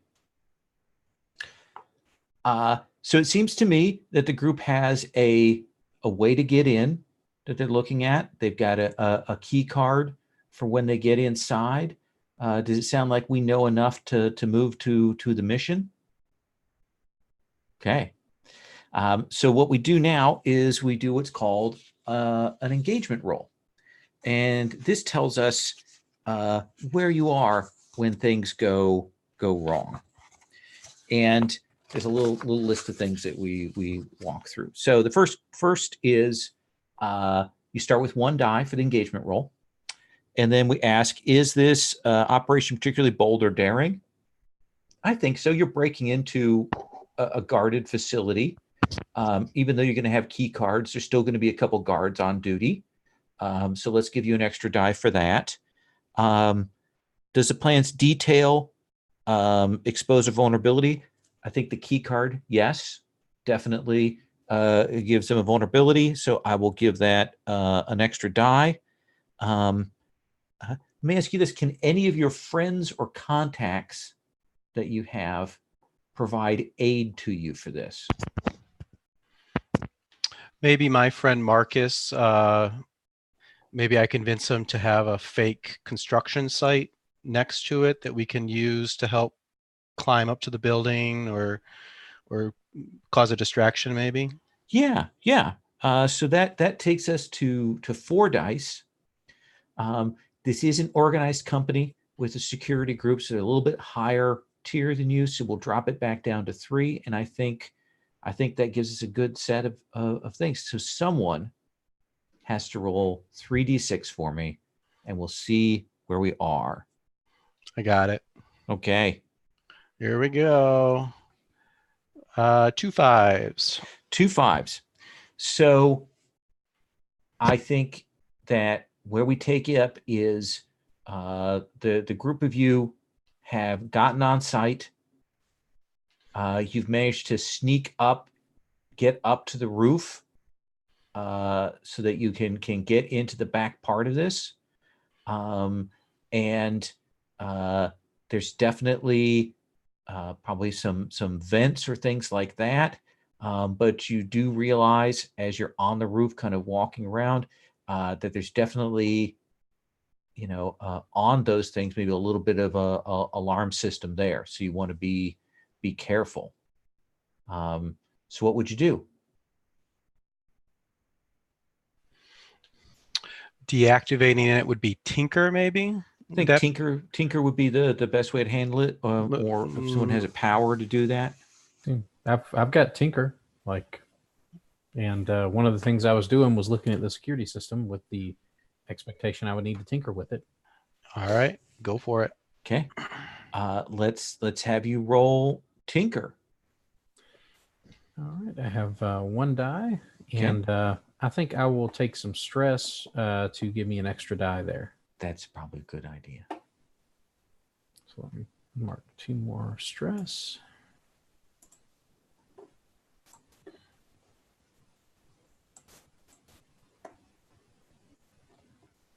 A 4. A 4. So I think that you will get this alarm disabled. Like you absolutely get disabled. But I think, however, you make some noise doing it. And I think that's the potential consequence that you could resist is the sound of maybe some screeching metal up here as you do that. Can I use my reticent to make that inaudible? It looks like every sound within a few feet of me is nullified if I do that. Mark a flare. Yep. So that takes me to 3 out of 6. Okay. And so in this case, I'm assuming that the flare kind of, instead of having to take stress to resist the consequence, that flare allows you to do that. So that's how I'm reading that. So you get the alarm off of this panel, and you can get this access thing open, and it looks like you could clamber down into one of the side rooms of the place. Essentially, This is probably the one with the fuse box and connection to the AC stuff and so on. And so are all four of you going in? Somebody staying on the roof? How do you want to do this? I was thinking, and you tell me if this is even mechanically allowed, but I was thinking, since I don't really have bones or anything, I could like maybe there's an exhaust port for the refrigeration unit, and I could just sort of like slime my way down all the way down into it. And then when they find the right part, I can just pull it back out again. Does that make any sense? Yeah. Let's look at your powers. I was thinking bringing down the house maybe would give me the ability to just kind of climb down the middle of this exhaust port, I suppose. Yeah. Or maybe, and if it's really cold, I could maybe use Juggernaut to resist the cold of it. Well, how about this? You're going to get in position that they can kind of get it pulled out and hand it off to you is what you're doing, right? Right. Okay. So I think that you can do that. You do bring down the house to give you the fiction that you can do that. Okay. But I think you're going to have to roll prowl. All right. Okay. The alarms have been disabled. And I think we talk about now position. I think this is a risky. There's three kinds of rolls we have. Risky is the standard one. So I think we're kind of in the middle road of what the consequences are. And probably decent effect. Okay. So what would you do? Well, I got to hear that devil's bargain. Well, I think the devil's bargain here is that you are bringing down the house. So I think you'll definitely be able to get there, but I think that bending and buckling of things is definitely going to make noise and draw attention and raise the alarm level. Okay. Yeah, I'll go for it. I'll take the devil's bargain. So I got 2 dice. Okay. For those of you watching at home, the alarm level is at 4 out of 6 right now. Not a problem. I got a 6. Got a 6. So you will go in and it's you kind of using your strength to force your way into a gap there between the sections of the wall and kind of get it set such that you can pop out and they can hand it off to you and they can make a quick getaway when all is said and done. Sounds good. So let's cut back to Echo and Lethe. Since we've had Wicker take an action, one of you two going in first? I think my role is going to be as a lookout, and if people start approaching, I can always rupture on them and find some way to alert my party. So do you want to do that as a prowl action, or do you want to support someone else acting? What do you think? Yeah, we can prowl. Okay. Then let's have you. You got 2 dice rolling prowl. Let's roll better this time. My best roll is a 3. Okay. So here is the thing. You're going to drop down into this and you're going to step out. And there are 2 consequences for that failure. And you can choose which one you want to resist. Okay.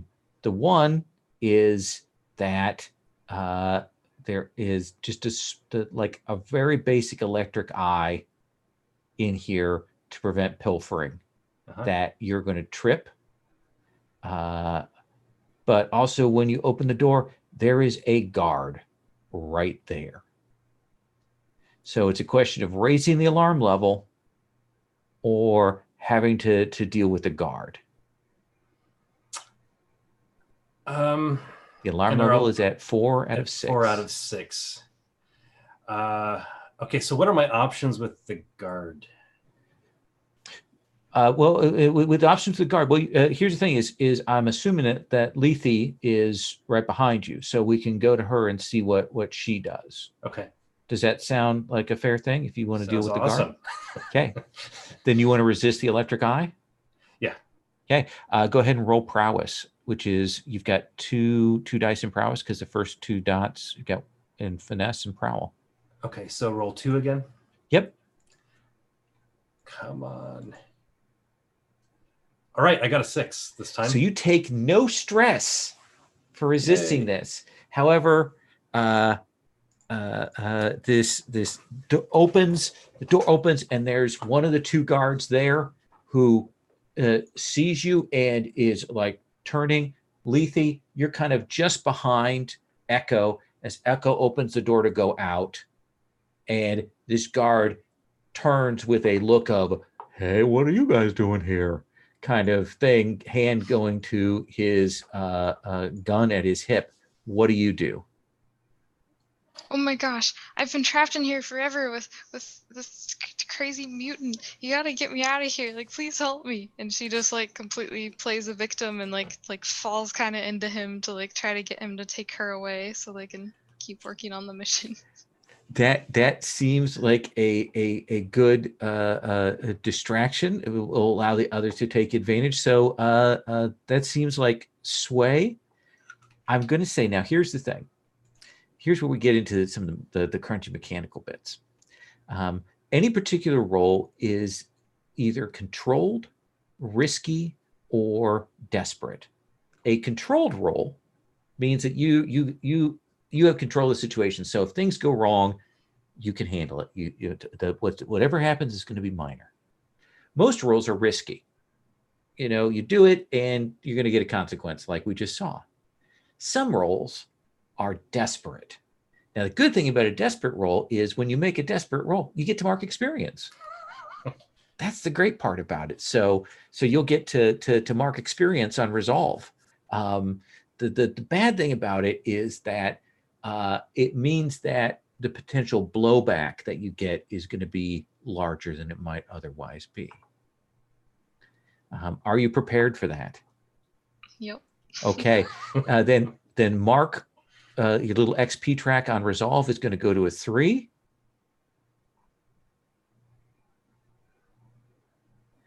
And you can roll 2 dice with your sway. Now you could push yourself, give yourself 2 stress, but get an extra die. Then you'd be rolling 3. Yeah, 3 sounds better. Okay. 3 dice, and let's have you roll.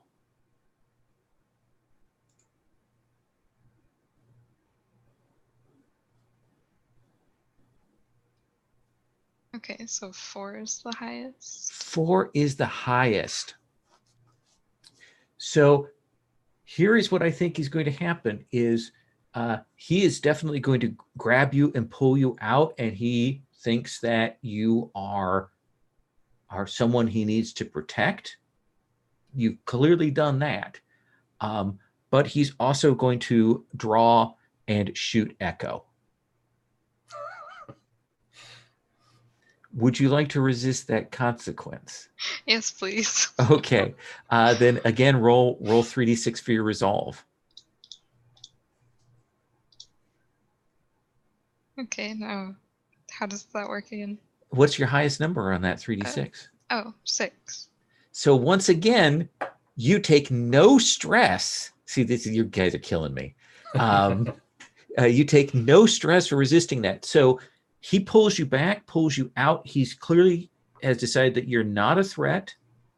He doesn't call for his buddy, but he is going for his gun, but he hasn't gotten it out yet.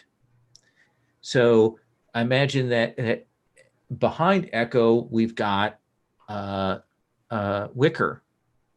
Wicker, what do you do when you see this tableau?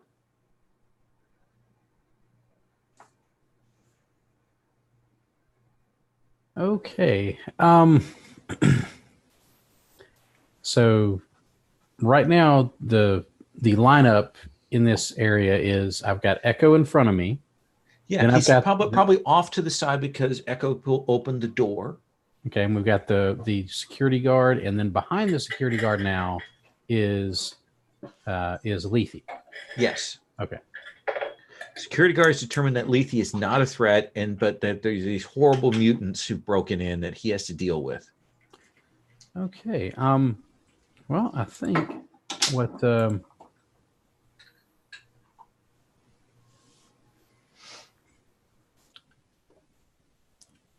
I think I want to heat up the handle of that gun so that when he tries to grab it, he's like, ah! and he has to drop it. Okay. I'm going to use my meltdown power. Okay. Let's have you do meltdown, and I'll let you roll wreck for the effect on that. Does that seem fair? Yeah, that seems fair. Okay. All right. I've got 2 in wreck, so that gives me 2 dice. Mm-hmm.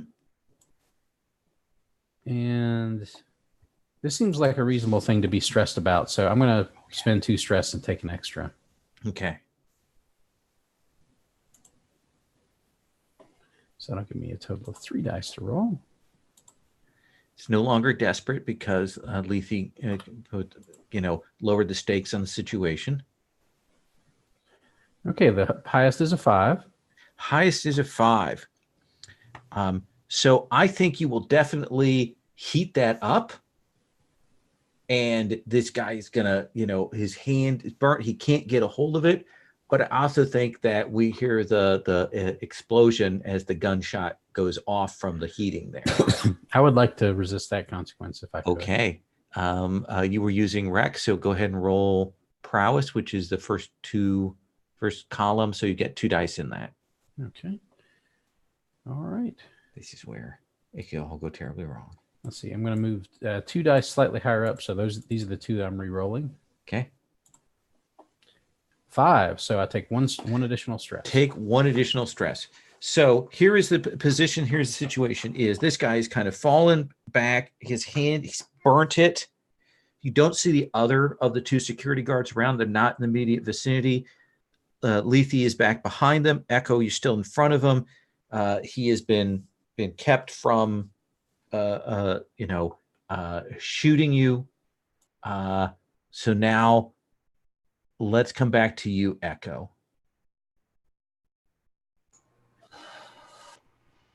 I'm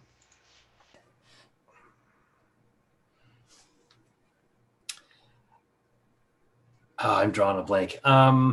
Here's the thing: is you're not really a fighter. I'm not. You could try and get past him. You could try and just trip him. You got a number of options there. If I try to get past him, that's going to leave my other folks vulnerable.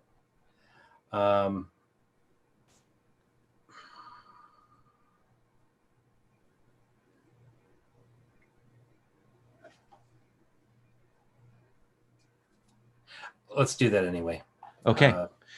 So your goal is to zip past him into the hall and get moving to find the location? Yeah. Okay. Then let's do that as finesse. Okay. So I've got 2 in that.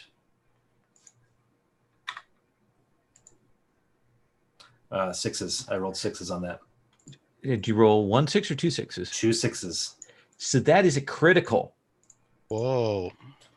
So how is it? What happens to this guy when you zip past him? What do you do to him with your finesse? What do I do to him with it? Yeah, if you got a critical here, you get big things happen. Oh geez, I'm completely blanking out. I'm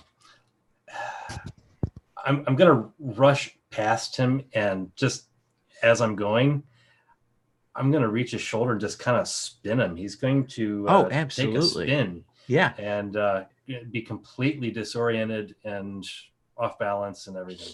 Because his vision was on the others, he lost sight of you, and then suddenly, out of nowhere, this poltergeist, to his mind, shoulder checks him, and his hand is burning. He will spin around and he will hit the floor.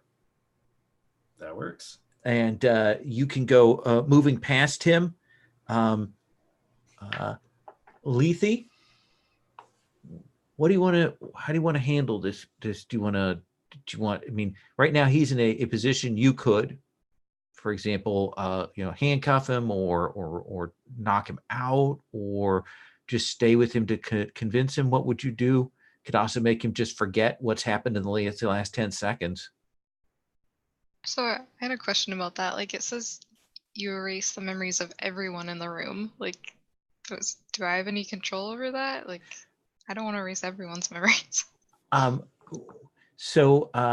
Well, you could conceivably tell, and I assume everyone means not you, that you could tell Wicker to get out of the way and do that, and then hopefully, that would be enough. Does that seem reasonable? Like a reasonable way to read that? I think so. But then Okay. I was also thinking, like, I don't know how much 10 seconds would really help him, because in the last 10 seconds, what's exactly happened? Yeah, actually, I think given how fast things have happened here. Okay. Yeah. Yeah, I'd like to do that. Okay. Go ahead and mark your flare. I'm going to come back to you because I want to know what Wicker's doing. Wicker, Lethe, what do you say to Wicker to tell Wicker to get out of there? I think I'd just be like, rewind time. And so, Wicker, what do we see you do? I think Wicker basically just jumps over him. Wicker has finesse too, so he's just going to basically spring out there, and she's going to leap over the security guard and just head towards the other end of things. And as she's going, she's going to say to Echo, deal with the security guard, keep him quiet until we can get this stuff out of here. Okay. So I think to rewind and have this work really well, you're going to be rolling focus, Lethe. Like a 6, poop, everything that's just happened, he's going to forget. And he's going to be disoriented. So if I take 2 more stress, I can roll 2 dice? Why, yes. That's a great idea. Yeah. Okay.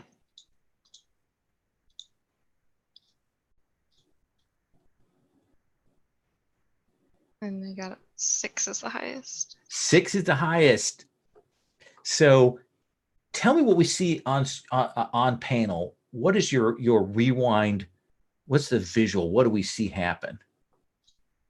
I think her eyes kind of like completely become like milky and glaze over and start to kind of glow bluish, and her hair kind of floats around, and I don't know, then like everything kind of like gets gray, and just I don't know how much we really see on the guy on the floor though. But Do his eyes go milky as well?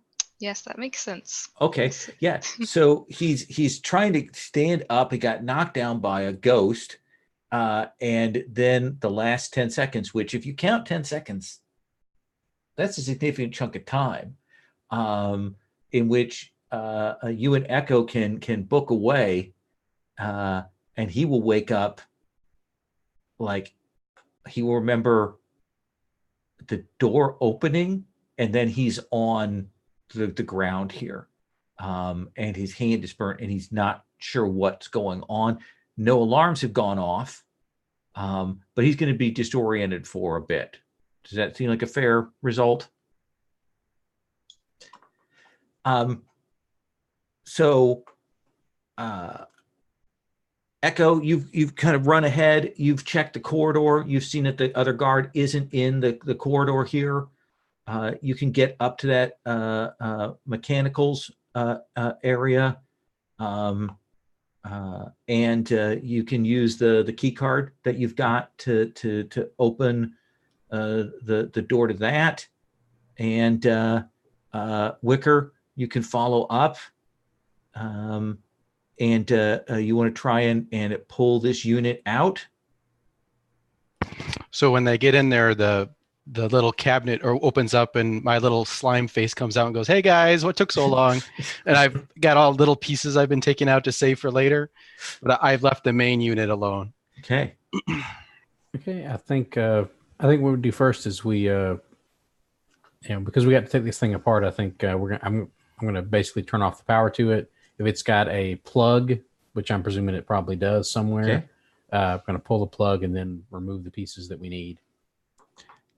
Let's have you roll Tinker. Okay.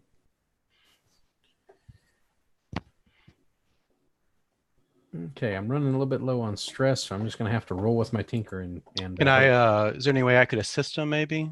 Yeah, because I think you've been set up here, so I think it's fair for you to mark a stress to assist him. I mean, Okay. you've been kind of holding in place to get this set. Yeah. Okay. So that gives me 1 extra dice, correct? Yeah. Okay. I will roll these 2 that are sort of sitting up a little bit higher, and that's a 5. That is a 5.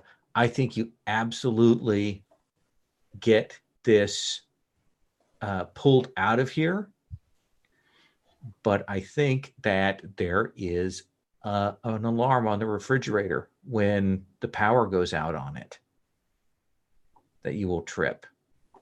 Unless you do a bypass, you could resist it to do that. I'm going to try and resist it if I could. Oh, let's see what happens then. Okay. Am I resisting that with my Insight? Okay, I think that I have 1. Yep. So let's see how this goes. All right, I'm going to be rolling this one that's set away from the others. That's a 4. So you take 2 stress. So close. But yeah, you get this. You like realize what's going to happen, and you kind of grab the circuits to bypass it, and you pull this out, and you can hand that up to Poppy, and Poppy, you can just pull this thing on up out of here. Yep. Okay. Lethe, Echo, you get up to where Wicker is finishing this off. Tell me, you two, what's your way out?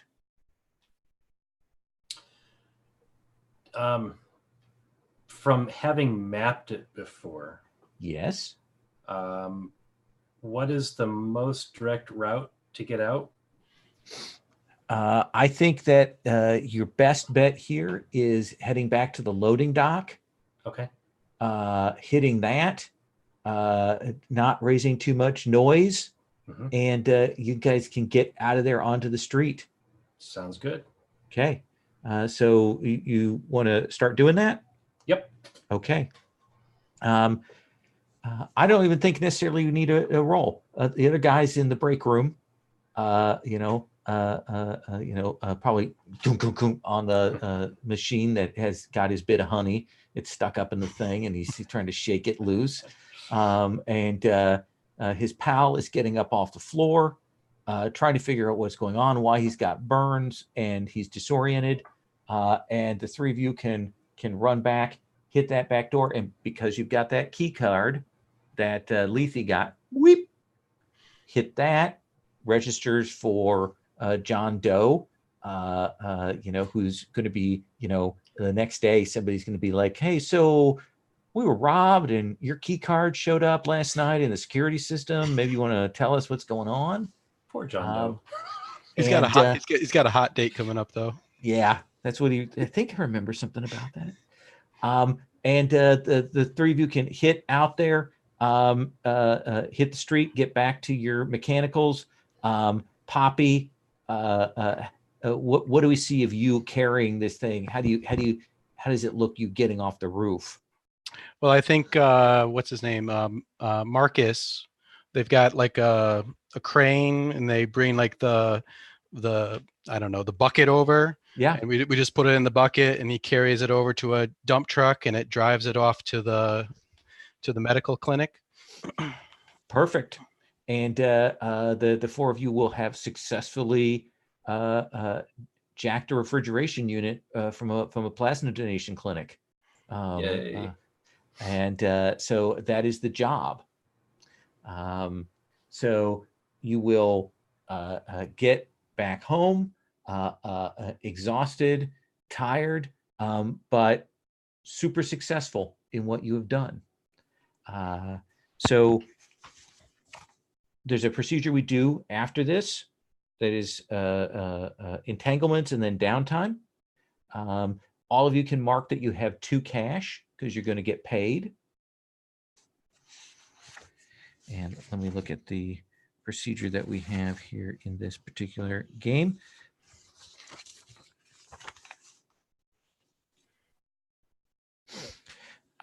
So downtime works like this. In downtime, you have a choice of actions that you can do. You get 2 of them, and we'll go around and do one, and then we'll go around and do the other one. The most important action that you're going to want to think about is indulge your vice. That is the way that you clear your stress.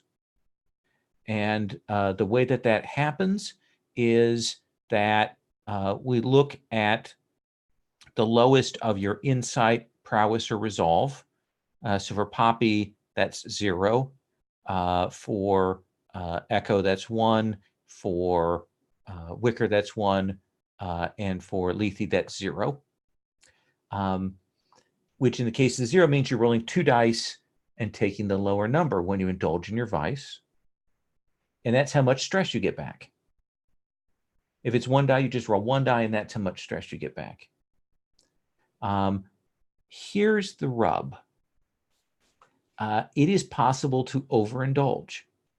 If you roll to recover more stress than you have taken, then you overindulge, which means that you attract trouble, you raise your group's heat, essentially the noise that you've generated, or you crossed a line and you alienate a friend.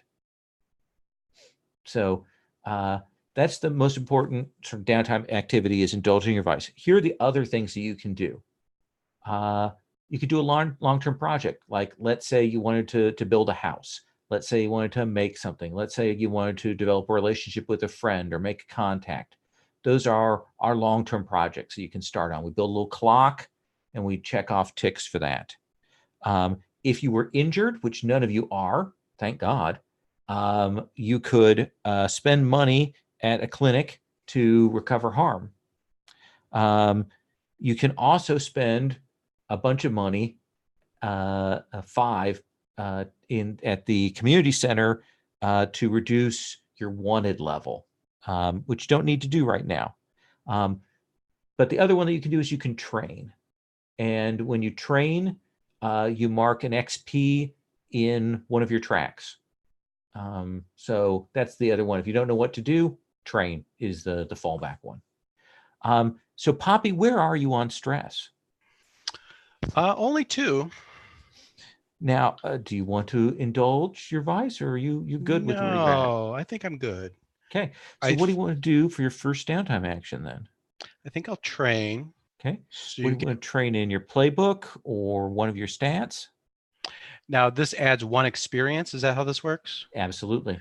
And if you increase your playbook, what does that get you if you get to the end of that? You get another power. Oh, okay. And if you get one of your stats up to 7, then you get to put a dot in that area? Put a dot in that area. Yep. Okay. I think I'll train my playbook. Okay. And then the other, I thought I would do, you get 2 actions, right? Yep. I want to do a long-term project. Okay. And Poppy's going to take all those pieces he took from the refrigeration unit and add them to the cathedral that he's building in central Detroit. Okay. Out of all the bits and pieces of beautiful things that he finds throughout the city. And so what is your intent? Is you just doing a public art kind of thing? Yeah, I think to bring people together, to raise morale, to give a sense of belonging to the community. Sure. Let's have you roll your consort to see how many ticks that you put on that long-term project clock. Okay. A 1 to 3 is 1 tick. 4 to 5 is 2 ticks. A 6 is 3. If you had a critical, if you had a second die, you could get 5 ticks. Okay. I got a 3, so that's just 1 tick? Just 1 tick on a 6-segment clock. I'm going to put that down here, Cathedral, make a note of it. I'll add to the sheet a little bit later. How many total ticks? How many total do I need? For the 6? Okay. Yeah. Now, you could spend one of your cash to raise that up to a 4 or 5, which would mean you get another tick. Or, alternately, you could spend a cash to get another downtime action and give it another shot. I think I'll do that. I'll spend 1 cash to get a downtime action. Okay. Then go ahead and roll with Consort. You can push it, too. I got a 6. Okay. So that's 3 ticks. Okay. So you will go to 4 out of 6 on the Cathedral project. You've got these pieces. You're building that up.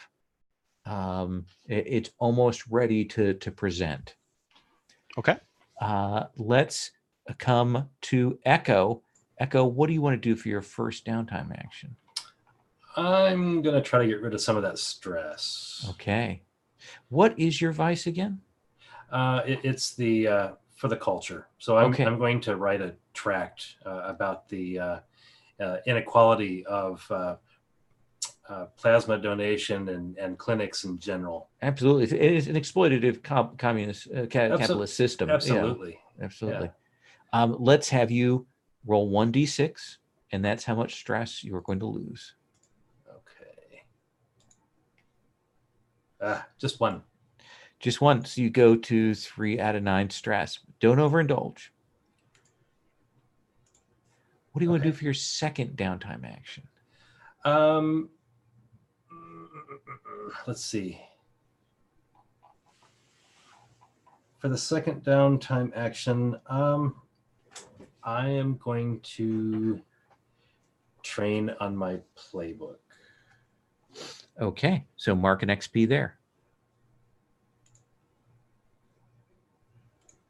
Okay.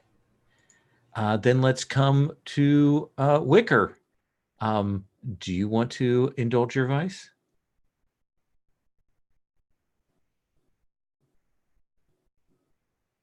I really want to indulge my vice. And that's you keeping to yourself, kind of hiding yourself away, going to your private place. Let's have you roll a 1d6. Okay. That's a 1. So you will clear 1 stress.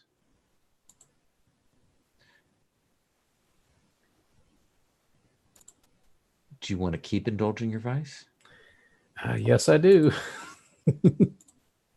Roll another 1. 2. I get back 2 more stress. Okay. So you were at 8. Now you're at 5. Now I'm going to ask you. You could spend a cash to probably order take-in and hide yourself in for a week and not go out and continue to indulge your vice. I think I will try to do that. I will spend it. I will spend 1 of my cash. Just don't roll a 6. All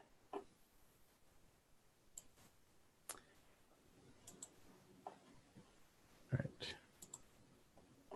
A 5. Whew. Completely cleared your stress. Very nice. Lethe, what do you want to do for your first downtime action? Try to clear stress as well. Okay, so you're going to roll 2d6 and take the lowest. The lowest is 1. Okay, so you clear 1 of your stress. You're down to 3 stress. And what does that look like? What do we see you doing in our montage? Are you kind of clearing your stress? I think I'm gonna call up my friend James, and he'll let me drive his car around and just be kind of reckless and have some fun. Absolutely. I imagine that there aren't that many decent cars here in the zone that look nice that aren't utility ones. So he's clocking it, and you're able to hit those corners, do the skids, things like that. Do you think you're a good driver? Yeah. Okay, absolutely. So what do you want to do for your second downtime action? Do you want to train? Do you want to try and clear more stress? Sorry, what did training do again? Increase You your would get to playbook? mark an XP in one of your areas. Oh, wait, in which area? You can Like- mark it on insight, you can mark it on prowess, you can mark it on resolve, or on your playbook. And what does the playbook XP do eventually? That gives you another power. Oh, okay. Yeah, I want to mark it on the playbook. Okay, all right. So that takes you to that. 3 out of 8. All right. The last thing that we're going to do is we're going to do XP. Okay. So you're going to, we'll go through this. If you scroll down at the bottom, just below your cache and stuff, we're going to ask some questions here. The first one, I modify when I run Blades in the Dark. And my question is this: Poppy, did we learn some stuff about your character today? What did we learn about Poppy? I think we did. I think that we learned that Poppy is sweet and is working on a major project for the whole community. Yeah. Okay. I think we learned a bunch. So I'm going to give you 2 XP for that. Okay. Then you can put that in any track you want. You can split that up across tracks, however you want to do it. And then the next one is you addressed a challenge with your strength and or durability. Did you think that's true? Yeah. Okay. I think quite a bit. So I'm going to give you another 2 points for that. Okay. Did you use your powers or actions to defend the helpless? No, I don't think so. Yeah, not directly, certainly. So not for that. But you got 4 points there to put into things total. Alrighty. Let's come to Echo. Echo, what did we learn about Echo today? I don't know. That he's a little indecisive. Sure. I don't know. I mean, brand new character. Yeah, we learned. We learned about your manifesto.